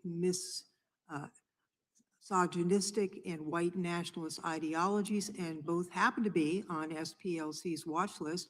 Both groups and others like them took up arms for Donald Trump and attacked the Capitol on January 6th. I'd like to ask unanimous consent to put into the record two articles about the January 6th rioters and their later crimes. People forget what happened in the weeks before January 6th. In December of 2020, at yet another pro-Trump rally, they rioted in the streets of DC, vandalized historically Black churches, white nationalists supporting Donald Trump, vandalizing African-American places of worship right here in the Capitol.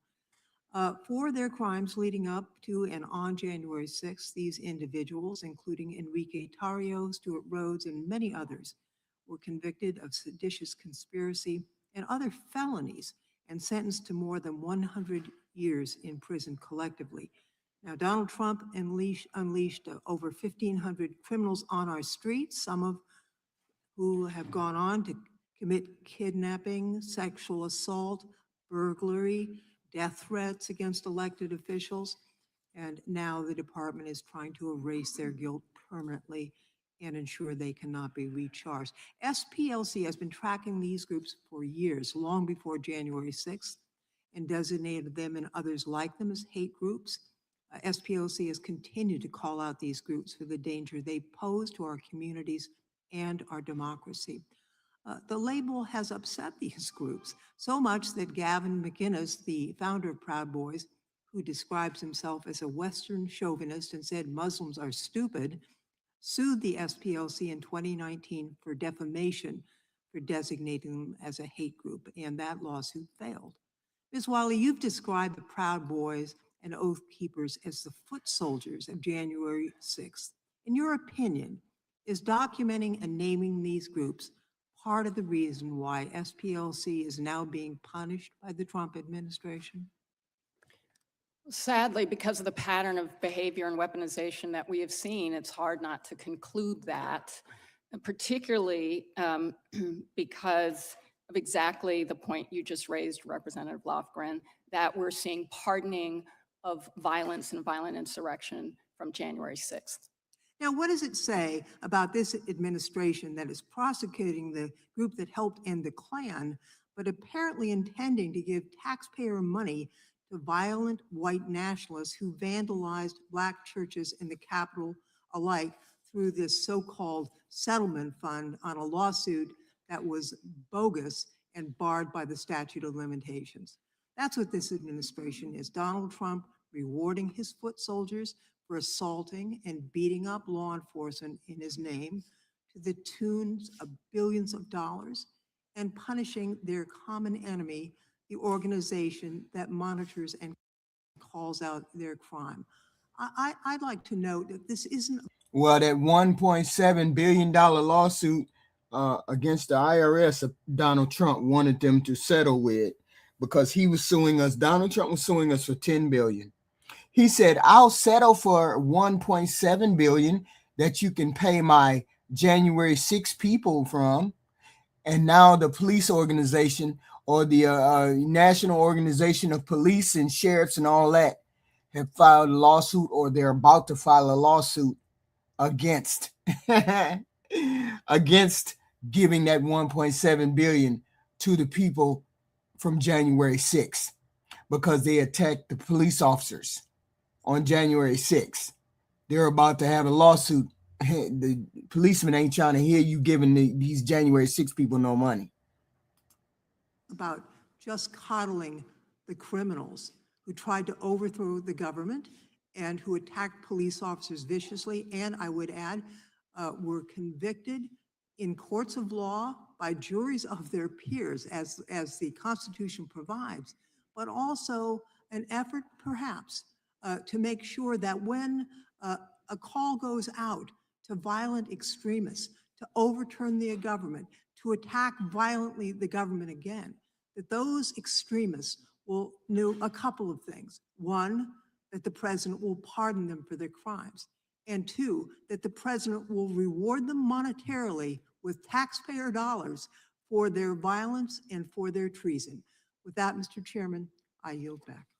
Gentlelady yields back. Before recognizing the gentleman from North Carolina, I do have to step out for a minute. I want to just tell our witnesses that we'll be back shortly, and I do think we have votes at 12 or 12:30, so there may be a little break. And I should have mentioned at the outset, if any of you need a break at any time, you've been there almost 2 hours. I've stepped out a few times. So if you need a break, just please let us know.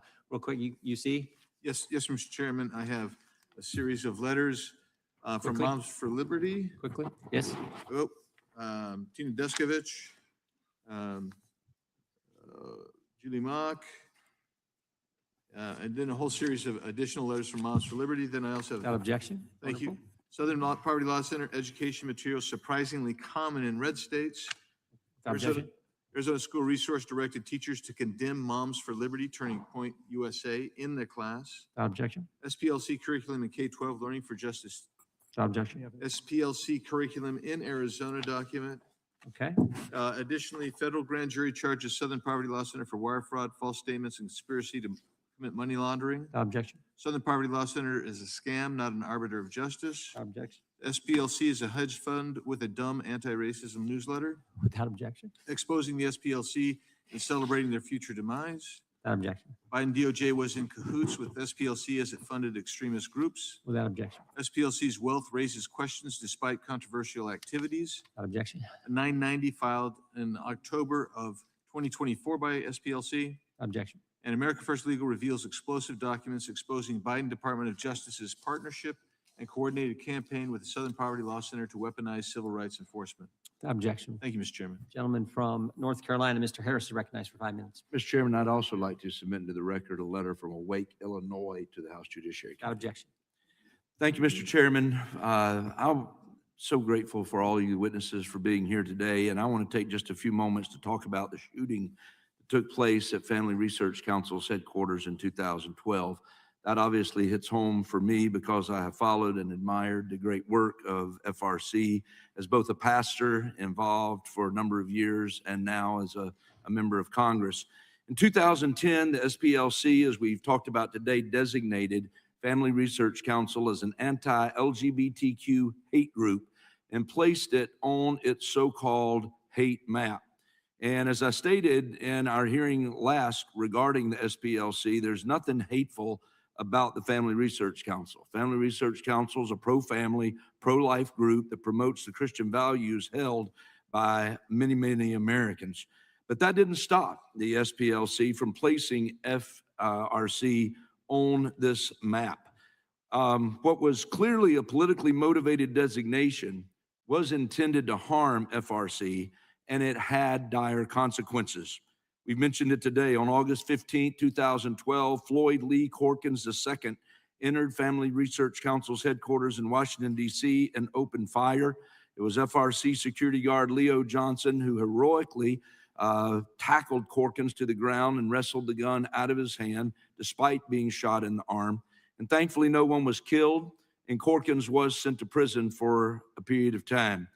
However, I want to bring attention today to what Corkins told the police, which we happen to have on video right here. And I would call your attention to Corkins' video. Now, how did you, this building, this organization, how did you find it? Did you like look it up online, or how did you know about it? Southern Poverty Law lists anti-gay groups. I found them online. Okay. A little bit of research on their website and stuff like that. Okay. I did a little bit of research, and guess where he landed? There's no speculation here, you know? There's no need for interpretation at this. The convicted shooter specifically cited SPLC as his source for finding out about Family Research Council. Speaks for itself. Mr. Perkins, what was your immediate reaction when you found out that the shooter learned about FRC through this SPLC hate map? Congressman Harris, I actually anticipated that was the case. In fact, the day after, before the FBI acknowledged it, I stood before dozens of TV cameras on the street in front of FRC and said that FRC may not have pulled the trigger, but they inspired the gunman. I was mocked by the media, but then the testimony, the confession came out. And I asked at that point, SPLC take down Christian groups from this list. They didn't, and the consequences have been in 2017, one of your colleagues, one of my former colleagues, Steve Scalise, was shot. He was targeted by the SPLC. And then, of course, last year, Charlie Kirk, who also was targeted by SPLC, was assassinated. So there is culpability in knowing that this list, this ideological labeling leads to violence. No doubt. And as of yesterday, when I looked up FRC on SPLC's hate map, your organization is still listed despite this attack in 2012. So what impact has this continued designation on has it had on the organization and your staff? Well, fortunately, we were large enough that we could sustain SPLC and their blood money that they've been raising to target conservative groups. It has hurt us. We spent $6 million just to enhance our security. We've had, it's funny, they're crying now that they're getting their own medicine, that Fidelity is not giving money to them. How about the thousands of conservative groups that were denied donor-driven funds because SPLC's labeling? Is there fairness in that? I think not. And I will say, this may seem like a silly question, but following the 2012 attack on your headquarters, did SPLC ever reach out to apologize? No. Well, I think it's disgraceful that FRC has put such a hate map to begin with in place. SPLC does not need to agree with everything that FRC says, does, or stands for. However, their actions of placing this organization on a hate map is clearly an attempt to cripple and socially ostracize a conservative organization, and it cannot be allowed again and again. With that, Mr. Chairman, I yield back. The gentleman yields back. We now go to the gentlelady from Pennsylvania. I see next. Okay. Then the gentlelady from Washington. I'm looking with and seeing you came back. So we're thrilled to have you with us. The gentlelady is Wonderful. recognized for 5 minutes. Thank you so much, Mr. Chairman. It is really a rich irony that Republicans want to argue that Donald Trump or this DOJ care about stopping hate. And that's why they're going after the Southern Poverty Law Center. Donald Trump just set up an illegal $1.8 billion slush fund of U.S. taxpayer dollars to pardon convicted insurrectionists who are tied to white supremacists from the Proud Boys, the Oath Keepers, Nazi supremacists. Oh yes, and prohibit any action against his own violations or his family's violations of tax law. You want to argue that Trump's DOJ is trying to stop hate? Give me a break. Trump ran his campaigns and these administrations on stoking fear and racism against communities of color and promoting hate, enacted Muslim bans, kidnapped and disappeared immigrants of all immigration statuses, including US citizens, forced universities to roll back their diversity, equity, inclusion efforts, stripped voting rights from Black and brown voters, disenfranchising women and rural voters with the SAVE Act that he wants to pass. It's all a shameless plan to return America to single party control by a Republican Party who, unable to win on any sort of policy merits, turns to an old racist playbook that restricts the power of Black, brown, and working class voters and goes after any political foes just to hold on to power. That's what's happening. For decades, the Southern Poverty Law Center has sued and won jury verdicts against hate groups who conspire and facilitate violence against Black and brown people. The center secured a verdict against the planners of the 2017 Charlottesville rally, the same rally that drew participants whom Donald Trump called very fine people on both sides. And yes, I know what he said after that to try and defend it, but the entire rally was organized by white nationalists. And even after images and videos revealed that these participants put up their arms in Nazi salutes and violently injured counter-protesters and cheered on the former Grand Wizard of the Ku Klux Klan, he stuck by that. SPLC has been winning. That's why Donald Trump wants to target them. That's the problem. Stephen Miller, angry that SPLC called him out back in 2016 for promoting white nationalism and right-wing extremist ideas, has decided to take revenge with an outrageous indictment that is replete with mistakes of fact and law. It is a complete fabrication that any crime has been committed at all. In the words of one former prosecutor, DOJ falls, quote, egregiously short on alleging a crime. So, Ms. Wiley, the indictment and this entire hearing is premised on the theory that SPLC somehow manufactured hate by paying confidential informants. So I want to set the record straight about these informants. Based on what we know from public reporting, did one of the center's informants produce information that successfully prevented a white supremacist group's planned terrorist attacks against a synagogue and gay bar in Las Vegas?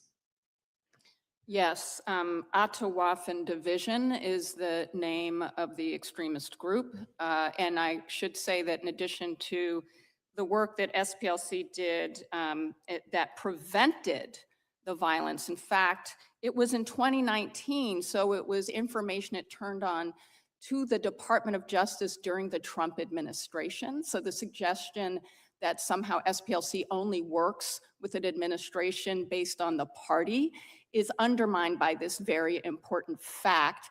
And what the FBI found was that this person had already bought the supplies for the attack on a synagogue and a bar where a lot of LGBTQ people frequented. Thank you. I'm going to go through a series of these, so just a yes or no would be great. Did another informant produce information that led to the arrest of a neo-Nazi individual who sought a national security clearance in Philadelphia Navy Yard?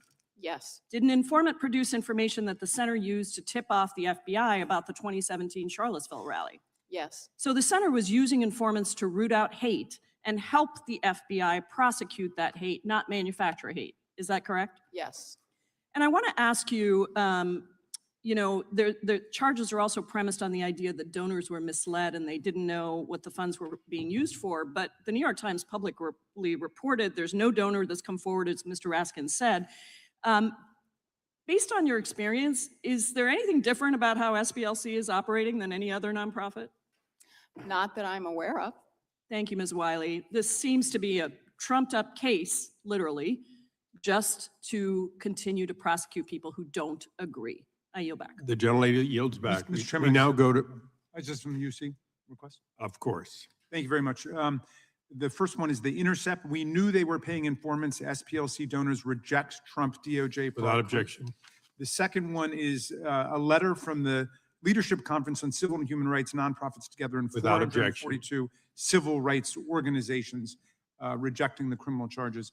And finally, unanimous consent to introduce a statement from Trevor Potter, president of Campaign Legal Center, former Republican chair of the FEC. Without objection, so ordered. We now go to Mr. Hunt for 5 minutes. Thank you, Mr. Chairman. The talking point for the Democrat high brain today is that Jim Crow is alive and well in America, and I am sure that some of the SPLC's actions have helped them make this argument. My first question is for you, Ms. Swain. In the 2024 presidential election, were you required to pay a poll tax before you voted? No, I have another question for you. When you went to vote at the voting locations, were you intimidated in any way with baseball bats, fire hoses, or dogs? the only thing that intimidated me is that in my state that you go into, if you, you have to ask for a Republican ballot or a Democrat ballot, and if you are in a precinct that's predominantly Democrat, I think you would have a lot of fear. Thank you for answering that question, ma'am. For all my Democrat colleagues and everyone on the left screaming Jim Crow 2.0, like I hear ad infinitum, let's take a moment to revisit what actual Jim Crow was. Jim Crow was a time when Black Americans could not sit in classrooms with white Americans. It was colored only water fountains. It was beatings in the streets. It was lynchings. It was fear. It was public humiliation. My own father, who grew up in a segregated South in New Orleans, had to walk around to the back of a restaurant just to order a sandwich in the French quarters of New Orleans because of the color of his skin. That was Jim Crow. And that is precisely why it is so offensive to compare that era of legalized discrimination and racial terror to showing a photo ID in a voting booth.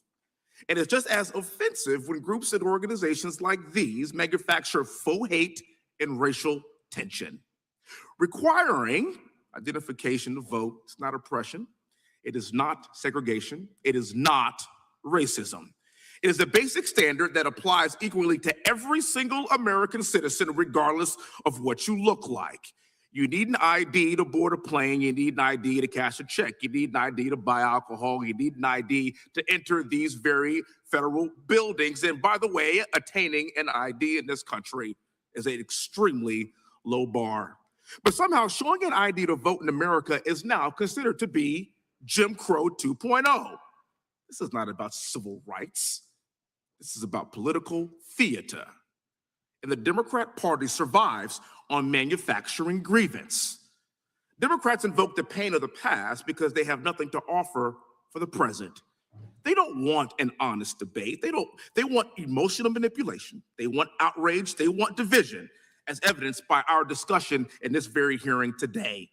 They want Americans to fight each other because chaos is politically useful to them. Words like racism and white supremacy and Jim Crow 2.0. For the purposes of elucidating my colleagues on the other side of the aisle, let's take a hard look at what real Jim Crow was. Check out this one behind me. You see, this is Jim Crow. This is what Democrats call Jim Crow. Next slide, please. See, that is Jim Crow. For whatever reason, this is what Democrats call Jim Crow. Slide, please. That is Jim Crow. This is what Democrats call Jim Crow. I know that some of these images can seem to be very jarring to many of us that haven't experienced that over the course of the past 40 years of my lifetime. I never saw these things. I never experienced them personally, but I have family members who have and who did. And that's why it is extraordinarily important for us to be very, very careful with what we compare to Jim Crow, because this country has come a very, very long way. I keep saying this over and over and over and over again till I am blue in the face. I represent a white majority district along with 3 of my other Black colleagues here in Congress. And you know what? Nobody cares about what we look like. We are being judged not by the color of our skin, but by the content of our character, because we've come a long way from this. I don't want to go back to that. In fact, I want to continue on the path that America has set forward in the name of Jesus Christ. And I want to let people know that we don't need to be angry. We don't need to be divided. We want equality for everyone. Let me be crystal clear. This is not 1960 anymore. It's 2026. And the fact that groups like these are willing to stoke the flames of hate by funding the KKK is absurd. With that, I yield back the remainder of my time. Thank you for being here. Thank the gentleman. He yields back. We now go to the gentlelady from Pennsylvania, Ms. Scanlon. Thank you, Mr. Chairman. As we heard earlier, in July 1983, the Ku Klux Klan firebombed the Southern Poverty Law Center's offices in Montgomery, Alabama. The Klan carried out its violent attack because the SPLC had stood up against it and has continued to stand up against hate in the following decades, whether it's racial and religious hate, hatred of immigrants, or the LGBTQ community. This melted clock, which was frozen in time by the KKK firebombing, still hangs in SPLC's headquarters as a reminder of the very real dangers of defending American civil liberties from hate. So how grotesque is it, given that history, that the majority has chosen to frame this hearing as an accusation that the Southern Poverty Law Center itself is in the business of manufacturing hate? But with the increasing shamelessness of the Trump administration and its congressional allies, none of us should be surprised that they are desperately trying to manufacture a reason to attack one of the organizations standing up to their assault on American civil rights. They're trying to turn back the clock and drag America backwards into some of the darkest days of our past. What has changed is not the Southern Poverty Law Center, but the way that this administration, with its embrace of white nationalist rhetoric and groups, has decided to rewrite facts and history. In the past year, we've seen pardons of Proud Boys and Oath Keepers who orchestrated the violent January 6th attack. The DOJ hiding from the public government research confirming that right-wing extremism poses the biggest domestic terrorism threat to our nation. The White House issuing NSPM 7, a directive that the Department of Justice and IRS target left-leaning groups that the White House has declared without evidence are a threat to our national security, and members of the administration making repeated statements that they intend to destroy nonprofit groups like the Southern Poverty Law Center that are a threat to their extremist agenda. This White House has engaged in a concerted attack on the pillars of civil society that would ordinarily hold it accountable, going after law firms, the courts, legacy media, universities, organized religion, and even the Pope. We can all see a corrupt DOJ leveraging its power to attack the president's perceived enemies and protect his allies, prosecuting those who've tried to hold the administration accountable, stealing taxpayer dollars to create a $1.8 billion slush fund to make payoffs to Trump loyalists who've been convicted of serious crimes, and giving Trump and his family a gold-plated get-out-of-jail-free card with the settlement agreement that the president's lawyer just signed. The Department of Justice's blatantly political prosecution and this committee's attacks against the Southern Poverty Law Center signal the revival of an old authoritarian playbook to vilify and discredit those working to combat hate and protect people from oppression. And it's part of this administration's whole of government attempt to shut down opposition to its lawless behavior. This administration and its MAGA allies are trying to rewrite facts and history just as they've tried to whitewash the violent January 6th assault on our Capitol and our Constitution. But facts have a way of being sticky. They get in the way of lies. Americans have always sought to bend the arc of history towards justice, to hold those in power accountable, and to spur our country towards a more inclusive and perfect union. And we're not going to stop now. We are not going to allow extremists and charlatans to turn back the clock and take our civil rights and repression and put them asunder with hate. So, Ms. Wiley, the DOJ's indictment targets SPLC itself rather than individuals. Is the administration's goal to take out the organization, and why? Well, I certainly can't speak for the administration. I think that what is so concerning to us as a civil rights community is that the Southern Poverty Law Center has been attacked because it does work to ensure that Black voters can vote, because it does work to show and ensure that fair maps are drawn for places like Alabama and Louisiana, where yes, because we still Don't push the garbage nonsense. They wasn't FBI spies. have racial segregation in this country. Black people have to be packed or cracked to take away the opportunity for them to decide who can represent them that will actually be accountable to them. These are incredibly important for civil rights, but it's also incredibly important for people's ability to have voice and power, including to dissent and disagree with the policies of this administration. Do you think that The gentlelady's SPLC time might has have been expired. targeted because it published emails by Stephen Miller that were expressing white nationalist sentiments? The gentlelady may answer briefly. Possibly, yes. Thank you. I yield back. Thank you. I now recognize myself. Ms. Wiley, would you agree with the statement that Charlie Kirk was a dangerous extremist?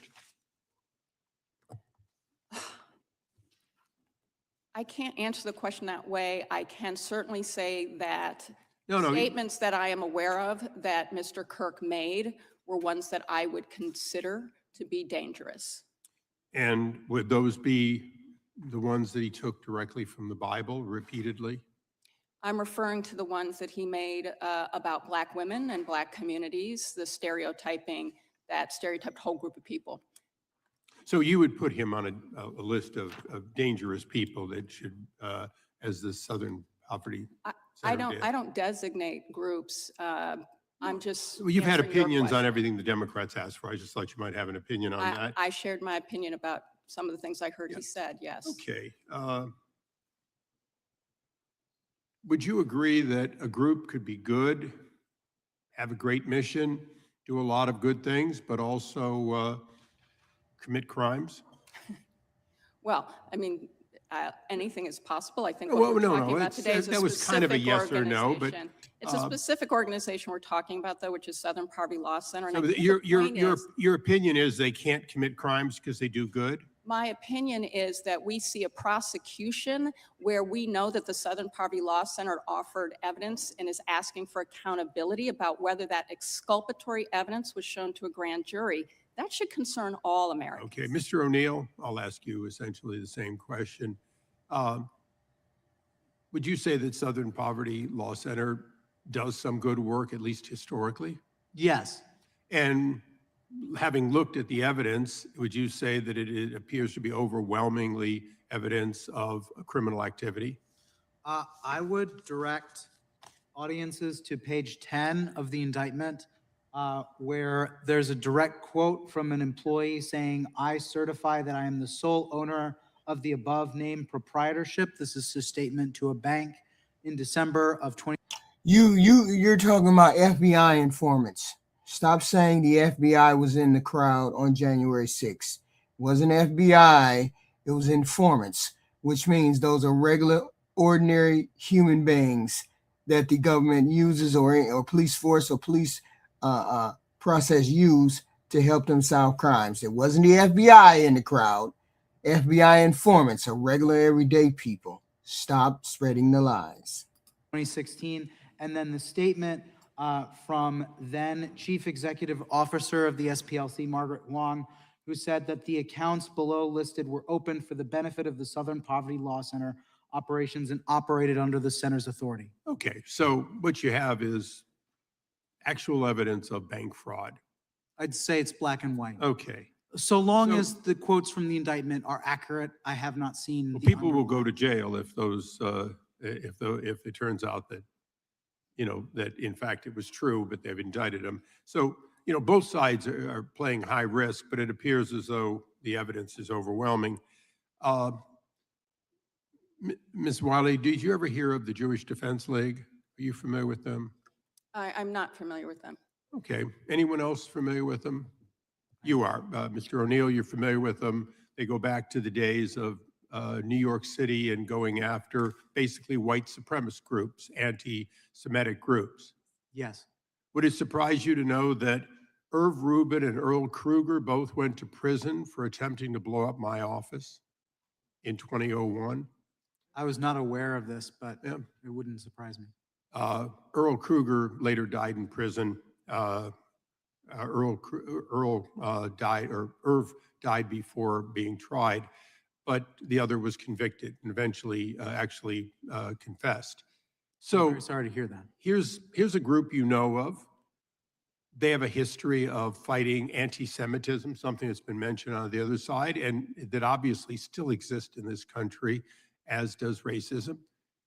So you can be a good group, and yet you can have criminal activity, an activity that flies in the face of what you say you stand for. Yes. Ms. Wiley, I asked you that question for a reason. Dr. Swan here has in fact a history of being falsely accused, a history of being gone after. Mr. Perkins has given these examples.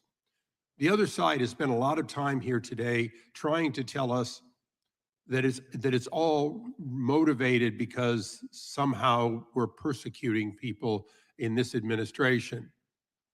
Do you have any evidence, not anecdotally that, oh, they picked them? Do you have any evidence that in fact Southern Poverty did not in fact commit these crimes? Do you have any firsthand evidence of that? Yes or no, please?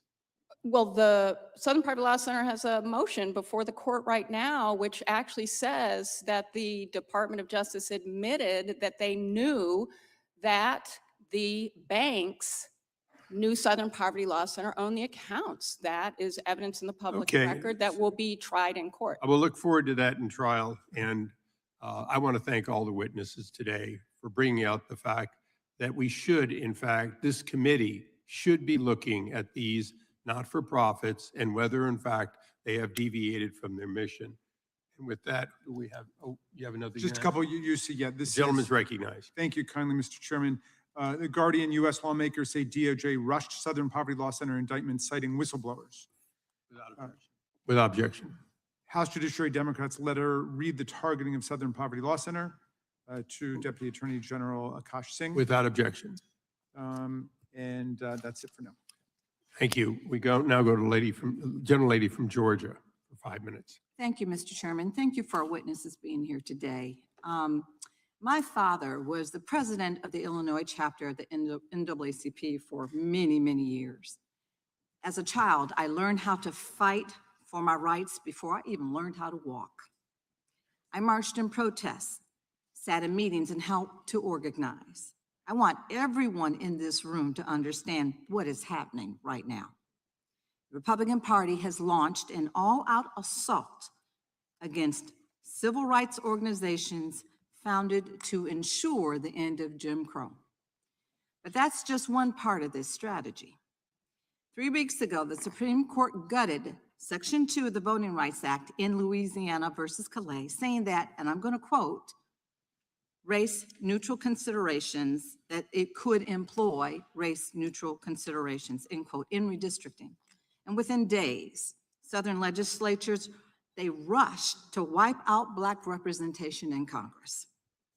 Tennessee called an emergency session to repeal its own law against mid-decade redistricting. It then splintered Memphis, a city that is 60% Black, into 3 districts to dilute the voices of the Black voters there. The state's Black legislators protested, and in response, the speaker stripped every single one of them of their committee assignments. Tennessee is not alone in silencing Black voices. Alabama moved to reinstate maps a court previously struck down for intentional racial discrimination. Florida passed new racially gerrymandered maps, and we're waiting in my home state of Georgia to see what happens with us on June 17th. Ms. Wiley, and you can just answer yes or no, have you ever seen 5 states move simultaneously to dismantle Black representation in Congress in such a very rapid, short time? No.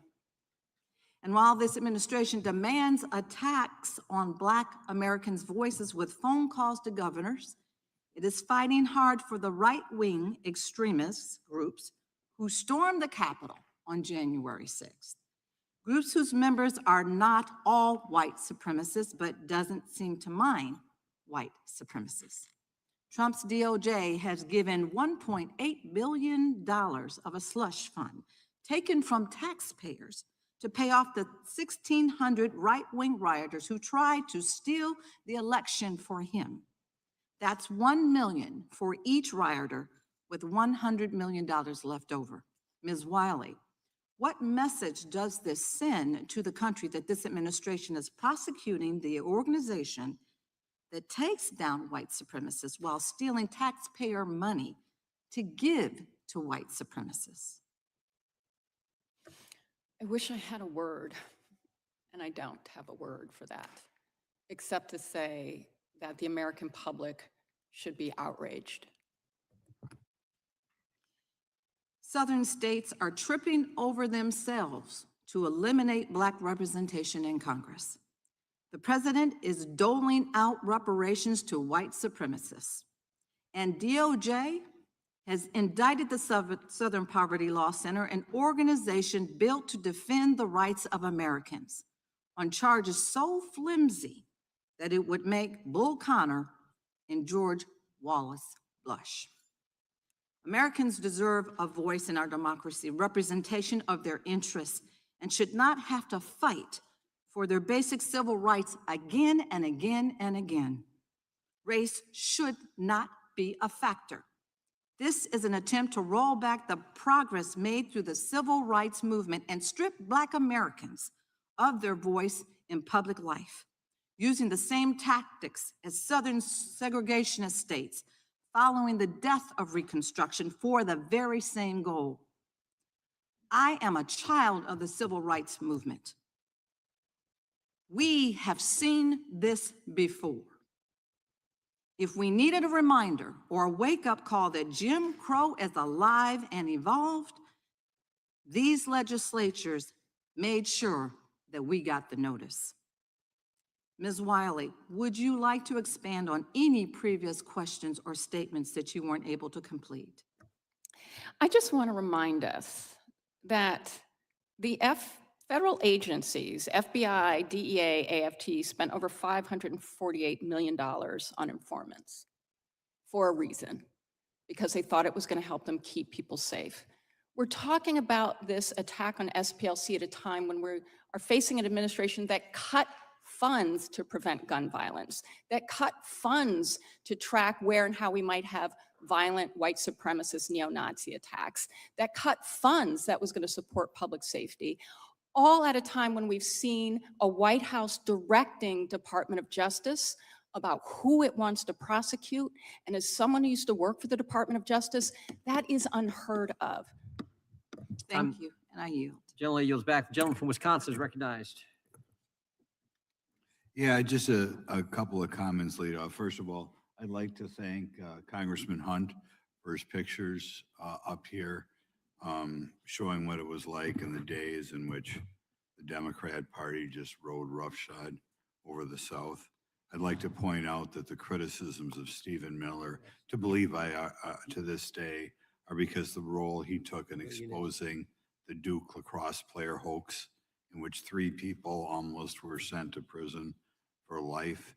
And Steve had the braveness to stand up to the politically correct. And eventually those 3 people were found innocent after going through absolute hell.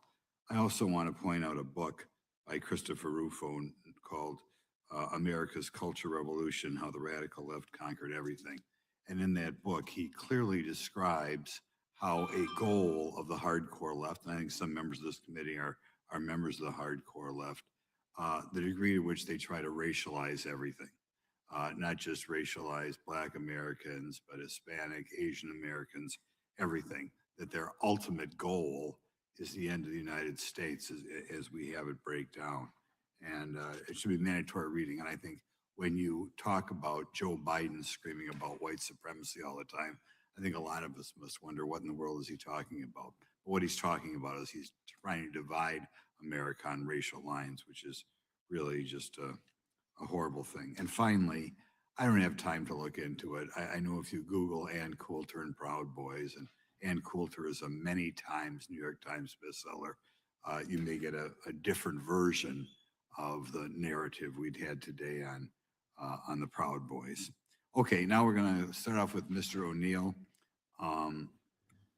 Given the SPLC's long documented pattern of partisan activism, financial misconduct, and by the way, the financial misconduct by itself is enough that nobody should ever be citing them for anything, and its recent federal indictment for secretly funneling millions of dollars to individuals tied to extremist groups, how do you explain the continued willingness of major press outlets to cite the SPLC as an authoritative source?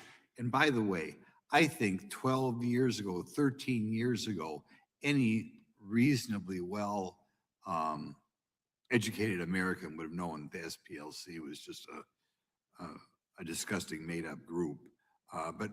And I would think that any newspaper, magazine, online magazine that cites them should be considered totally discredited, anybody who's done it the last 12 years. But how do you, Mr. O'Neill, explain why so-called major press outlets, at one time prestigious outlets, still cite SPLC as an authoritative source? I think it's because the SPLC positions itself as a weapon of the left by demonizing the sorts of conservatives that many in the mainstream left want to render irrelevant, and therefore it is a weapon, a reputational weapon against people who are inconvenient for the left's narrative. Yep. Go ahead, Mr. Perkins. Well, they leverage their relationship with government to be able to do that with the media. And then they leverage the relationship with the government with the corporations. And that's how they were able to get the corporations to debank and de-platform conservatives, because of that relationship. I go back to the illustration of the hub. They're at the center of it, but they're not alone. Right. Yes. I would also say that they leverage their relationship with universities, especially law schools, because a lot of their the law students will go and intern with the Southern Poverty Law Center. Okay. Very good. It just still bugs me that they go after Stephen Miller for finding those 3 lacrosse guys innocent. Doesn't just bug you, and you know that's what it's all about. We'll go to Tony Perkins. Your organization's falsely been labeled a hate group. I mean, to me, you're about the most wholesome organization in the country by SPLC for holding mainstream pro-life, pro-family positions. Man, they hate those pro-lifers. Given that this designation was cited by the perpetrator of the 2012 attack, how do you assess the responsibility of these sort of organizations? Well, again, we warned them to take down that label, and we've had subsequent attacks on people who have been labeled by them, including the latest Charlie Kirk, who was assassinated. There is culpability here. And I think that we need to look at going back to that government leverage that they've been using. They should never have a relationship with a government entity again. Right. They just hate Christianity, don't they? Just hate it. Dr. Swain, do you want to comment on that? Would you like to comment? Time. Oh, I'm sorry. Time of the gentleman has expired. The chair now recognizes the gentlelady from Carolina, North Carolina. Thank you so much, Mr. Chairman. Just reminding people that many of the roots of anti-racism and civil rights in the South came from the churches, very Christian people. I suppose I need to remind some members of this committee of the long and blood-soaked history of the Ku Klux Klan in North Carolina, maybe even some of our witnesses. A lot of this hatred and a lot of this antagonism and a lot of this rhetoric against gays, trans, and people of color stems from the church, stems from this Christian nationalist rhetoric. If you listen to them today, it's hateful language. This is why they border on being a hateful group or a hateful organization. No one would tell you that you're hateful if you didn't spew hateful things. Stop spewing hateful things against other Americans and you wouldn't be considered a hate group. During Reconstruction, the Klan lynched and assassinated countless Black and white leaders who opposed them. In the 60s, the Klan grew to more than 10,000 members in North Carolina, more than any other Southern state combined, and they earned the nickname, and North Carolina earned the nickname Klansville, USA. Klan members in North Carolina carried out coordinated terror campaigns culminating in the 1979 Greensboro Massacre, where the Klan and their neo-Nazi allies shot and killed 5 people who were protesting against them. But the story doesn't end there. Only because of the bravery of those who fought back against the Klan, like so many of our Christian ministers and the Southern Poverty Law Center, did we see some change. In the 1980s, the Southern Poverty Law Center launched Klan Watch to monitor, track, and expose the activities of the Klan. In 1987, the Southern Poverty Law Center won a groundbreaking lawsuit, securing $7 million in a judgment against the United Klans of America after their members lynched 19-year-old student Michael Donald in Mobile 6 years earlier, and I know that Mr. Johnson talked about that. Mercifully, the judgment bankrupted the United Klan of America. This verdict greatly weakened the Klan and sent them scurrying underground, though of course we're seeing many of them today. But it didn't stamp out the last rotten remnants of the Klan throughout the South. And those remnants have been planting seeds that have been cultivated by this president. That's why the continued work of the Southern Poverty Law Center and its allies is so essential. Now, Ms. Wiley, is paying for informants to disrupt a violent white supremacist organization like the Klan the same thing as supporting these groups?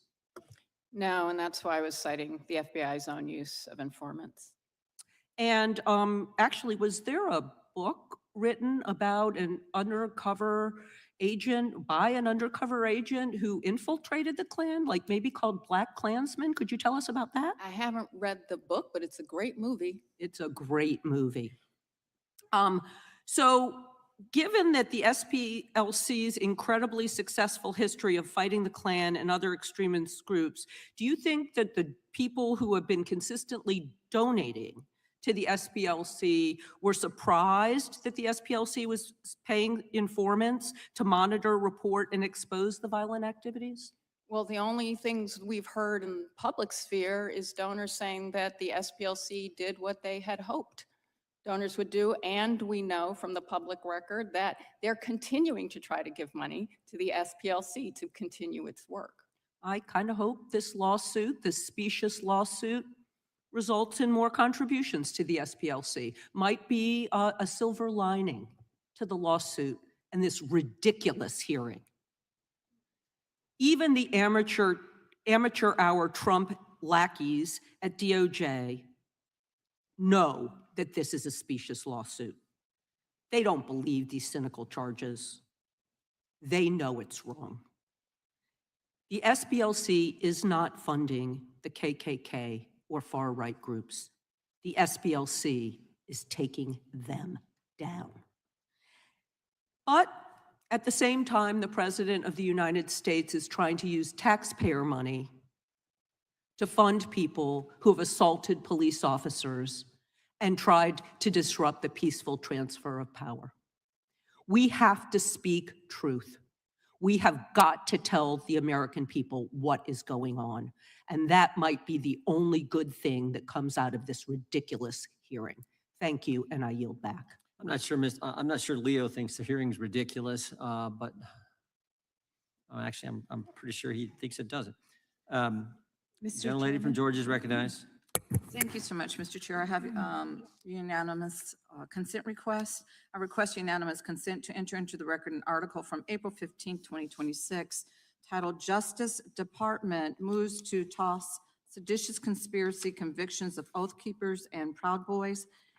Objection. And the second one I have is several Tennessee House Democrats stripped from committees after last week's special session. Objection. Thank you. Gentleman from New Jersey is recognized. Thank you, Chairman. I'm going to take the gentlelady from North Carolina's advice and get to what I believe is the truth here. And I'm getting a little historic on you. Anybody ever hear of Machiavelli? Remember that when you learned that in school? You know, and you can debate the exact wording of what it means. You can debate the exact origin, but the meaning is basic and it's simple and it's as old as politics itself.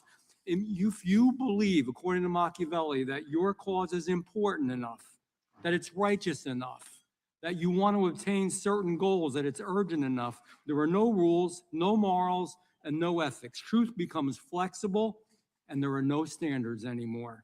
And people start telling themselves that anything is acceptable if they can win, if the outcome is important enough to them. This is about winning. This is about the left wing, I'm sorry, but it's about the left-wing Democratic Party wanting to win and using the SPLC, using each other as tools to make sure that they win elections and put out misstatements. And we have to ask, when it become part of the philosophy? Well, in the last administration, we saw a lot of things, an FBI of lies, an FBI of untruths, an FBI of injustice, an FBI that Joe Biden was willing to rely on politically tainted information, some of which came from the SPLC. Bad information. We know now that it was wrong, that it wasn't true at multiple levels.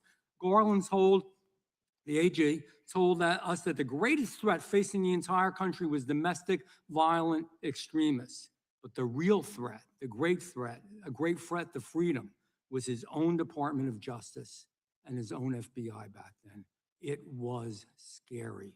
If you had a different opinion, guess what, folks? And I'm not trying to address this to you, Mrs. Wiley. I have a right to be conservative. I have a right to a different viewpoint, but there's not one human being up here that supports the Ku Klux Klan. None of us like it. I bet you there's nobody in this whole damn room that supports the Ku Klux Klan. Catholics saw the clearest example of this. It was hateful. It was hurtful. They went after Roman Catholic churches. They were going to have undercover agents. Thank God we found the information. It would have been going on. They went after Hindus in my own state of New Jersey. Good, faithful, peaceful, loving people. The FBI went in with guns drawn from bad information that they got. SPLCA supplied a lot of this. The FBI painted them as domestic terrorists. The same thing with parents in school board meetings that were worried about the stuff their own biological children were being taught to them. It is wrong.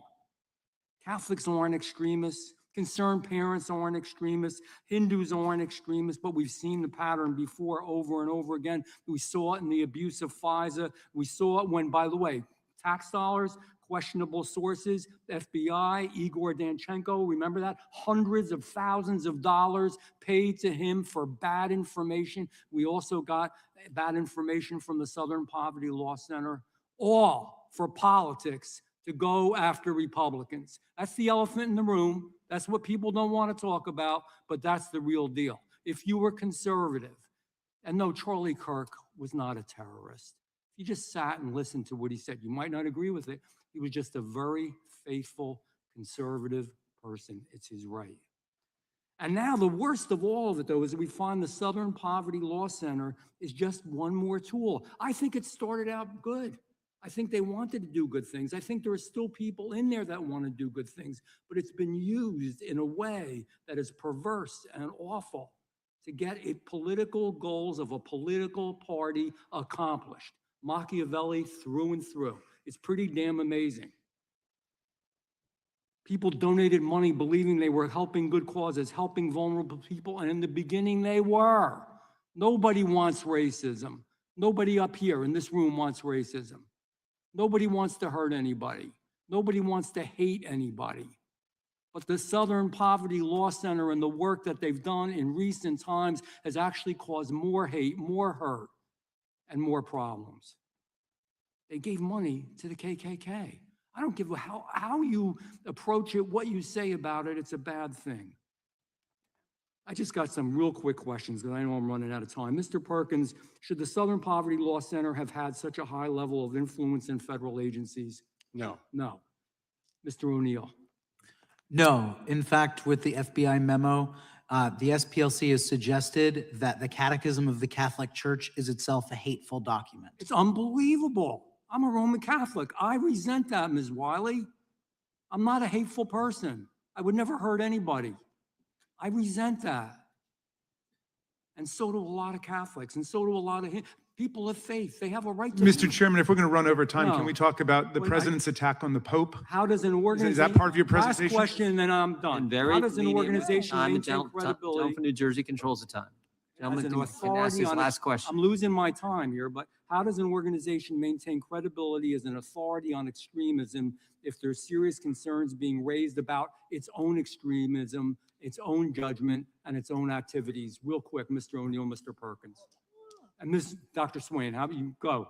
I can say that by 2009, they had already deviated and started targeting conservatives. And I would say that they were so effective at eliminating hate groups that they had to find new people to label new organizations. That's the problem. You're right. Go back to your original mission. Mr. I have a Perkins? few UCs. Okay. We'll do UCs then. I And think Mr. Chairman, point of order, just so we're clear, that was 1 minute over as we move into Ms. Balance we've time. been very lenient with the time. I just want to make sure we're doing it equally, Hang on, that's all. remember, it's Equal also- rights, that's all. Moving to I have a UCs from Mr. Van Drew, UCs from the I have a gentle lady from UC, Pennsylvania, April and then we're 20 actually going to go vote, and then we'll come back once votes are completed.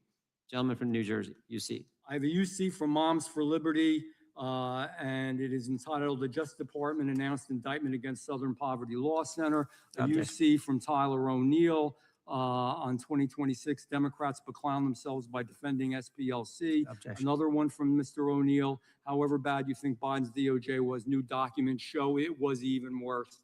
Thank you, Chairman. Gentleman yields back. Gentle lady from Pennsylvania is recognized. Thank you, Mr. Chairman. I have a unanimous consent request to introduce an article from the Hill dated September 17th, 2025. DOJ quietly removes studies showing right-wing attacks outpace those by the left. Objection.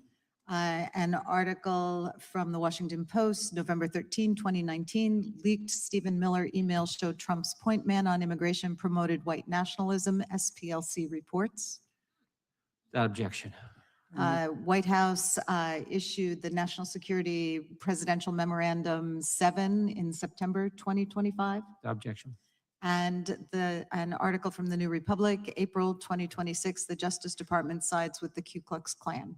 Without objection. And I have two here, massacre at Pittsburgh synagogue tied to anti-refugee sentiment, and Objection. Buffalo Shooters Manifesto promotes great replacement theory, anti-Semitism. Without objection. Can I go? The committee will be in recess for a short period of time. The reason we have to leave now is I do know that there's one 15-minute vote, and then the next 5 votes, I think, are 2-minute votes. I don't want to miss that. So we're gonna recess. There's some lunch for you in the back, and then we'll.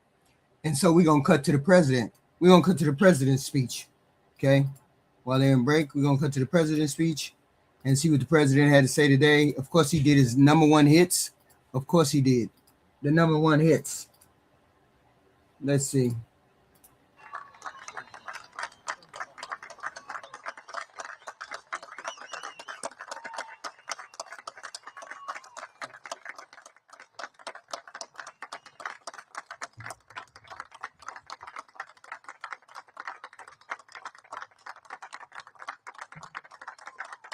Thank you very much.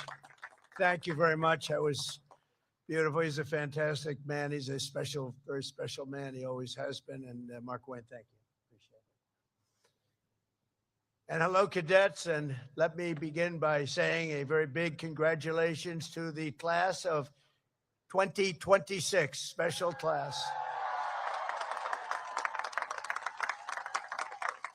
It's a true honor to be here on this magnificent day at one of the most prestigious military academies anywhere in the world. And I'm thrilled to become the first president to ever give a second keynote address to this storied institution. I am very proud of that honor. We'll have to try it a third time.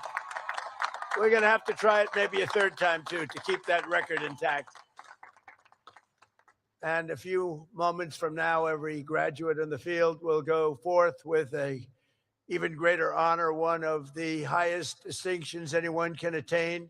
You'll become commissioned officers in the United States Coast Guard, and our country is hot. This is a great time. Our country is hot. I hate to say it, but I will. A year ago, a year and a half ago, 2 years ago, the last administration, we were a dead country. Right now, we're the hottest country anywhere in the world. We're respected all over the world. You saw that with China just recently. You saw that in Venezuela. You saw that right now in Iran. Everything's gone. Their Navy's gone. Their Air Force is gone. Just about everything. The only question is, do we go and finish it up, or are they going to be signing a document? Let's see what happens. But we're a hot country. We're the hottest country anywhere in the world, with the strongest, most powerful military anywhere in the world, and there's nobody close. I want to thank our new Secretary of Homeland Security, Mark Wayne Mullen, a fantastic man, for the introduction, along with Coast Guard Commandant Admiral Kevin Lundry. And he is something. He's a special guy. You know, when you get to that position in the Coast Guard, you're very something. I don't have to ask, gee, how good is he? They have to be very good. It goes with the territory. And the president of the Republic of Palau, Surin Gel Whips Jr., I want to thank you very much. And you're here, and we appreciate you being here. Thank you very much.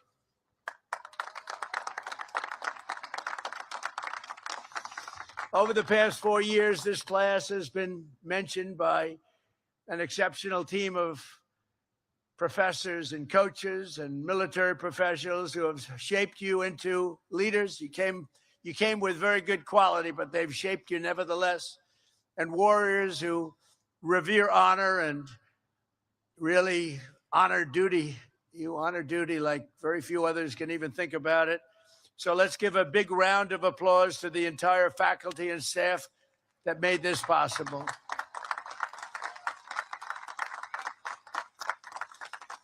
And I especially want to thank Academy Superintendent Rear Admiral Greg Rothrock.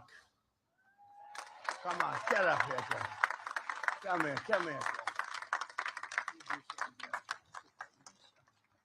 He does a hell of a job. You don't want to mess with him. Don't mess around with him. Thank you very much, Greg. Fantastic. Also, your Assistant Superintendent, Captain Jess Razioks. Where is he? Where? Nice. Very nice. Thank you. Commandant of Cadets, Captain Aaron Casabant. Hi, Aaron. Hi, Aaron. Command Master Chief Evan Birch. Evan, where are you, Evan? Good job up here, Evan. It's never easy, Evan, up here, right? You feel more comfortable in the water. And class advisor Christy Rose. Christy. We see what the partisan speech is all about. Let's see what it's about. We got to pull him out of here because he loves to talk. Let's see. Introducing all the people. But it actually, what we didn't expect, it made your recruiting much better because you're able to now recruit the top people that really have a chance of getting into professional sports. And one of the reasons you have such good teams. We also have your all-time leader in points in the assist. Still introducing. Over. underway is the only way, and that's a pretty cool statement. And you know, I don't know if you know this, but I was No, we don't care. under this administration, That's- we don't apologize for American power or wealth. What we do really is we want to maximize it. We take advantage of it. We unleash it. And we wield it to pursue our country's glorious destiny and our beautiful American dream. We have the American dream back. You didn't hear about the American dream too much for 4 years. And now the American dream is back. This is truly the golden age of America. We are in now the golden age. We have more production, more people. We have more. So why do we have more people in poverty than we've ever had in our country's history? Why do we have more people who can't afford rent, groceries, food, car payments more than any other time in our history? And we're 2 years into this administration. And people are way worse than where they were 2 years ago. So we're not in any kind of golden age of the United States. I think, in fact, that we're breaking down programs and all kinds of things that make us great. So where is this coming from? More people working today than at any time in the history of our country by far. We have more people having great jobs today than at any time in the history of our country. Our country is But you don't respected all consider- over the world. Right. The men and women of the Coast Guard have a vital role to play in this resurgence. This is a great resurgence. We have $18 trillion being invested in the United States. That's many, many times more than ever before. In fact, you'd have to go back more than 10 years. Another country a long time ago had 3 trillion. We have 18 trillion. The last administration for 4 years had less than 1 trillion. We have $18 trillion being invested in our country in 11 months because the numbers for the 12th have not come up. So that's going to increase it yet further. So that's an honor. It's a great honor. To me, that's something special. We're building plants, auto plants, every kind of plant you can imagine all over the country. And they're coming in from Canada. They're leaving other countries. They stole our auto business. They stole our chip business. We'll have close to 50. They stole our chip business. You gave away our chip business to China, sir. You gave it away. Well, see, I thought it would be interesting to listen to him, but he has no new material. And all of the material that he comes up with and talks about has made our country or put our country in peril. As much as we can listen or talk, or hear him talk about what's good about America, we have to understand that our country has went and been downgraded since this president has become president because of his policies. Not because of him, but because of his policies. And we are less everything since we have been under the leadership of this president. Just is what it is. 2% of the chip business by the time I leave. And right now we have none practically. And we'll have, it was taken by other places. It was taken by Taiwan. I'm not knocking them. I'm saying if they can get away with it. But if you had the right. Y'all do know this president sold China, or was it Taiwan? He sold our stake in chips. I think it was. I'm not sure what exactly he did, but he bet against the chip market here in the United States. And now we practically got sold out. We got scammed by this president. Right president, that would have never happened. Wouldn't have been allowed to have happened. You would have put tariffs on and you say, that's okay, you can steal our business, but if you're going to sell, if you think you're selling those chips back into us with no tax, you can forget it. And if we did that, we wouldn't have lost those businesses, the autos, the chips, the semiconductors. All of that would be here, but it's all pouring back into our country right now because of the word tariff. As you know, one of my favorite words, I got into big trouble.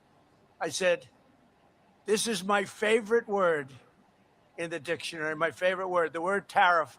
And the fake news, look at all of them back there. They said, why do you think he got into trouble by using tariffs?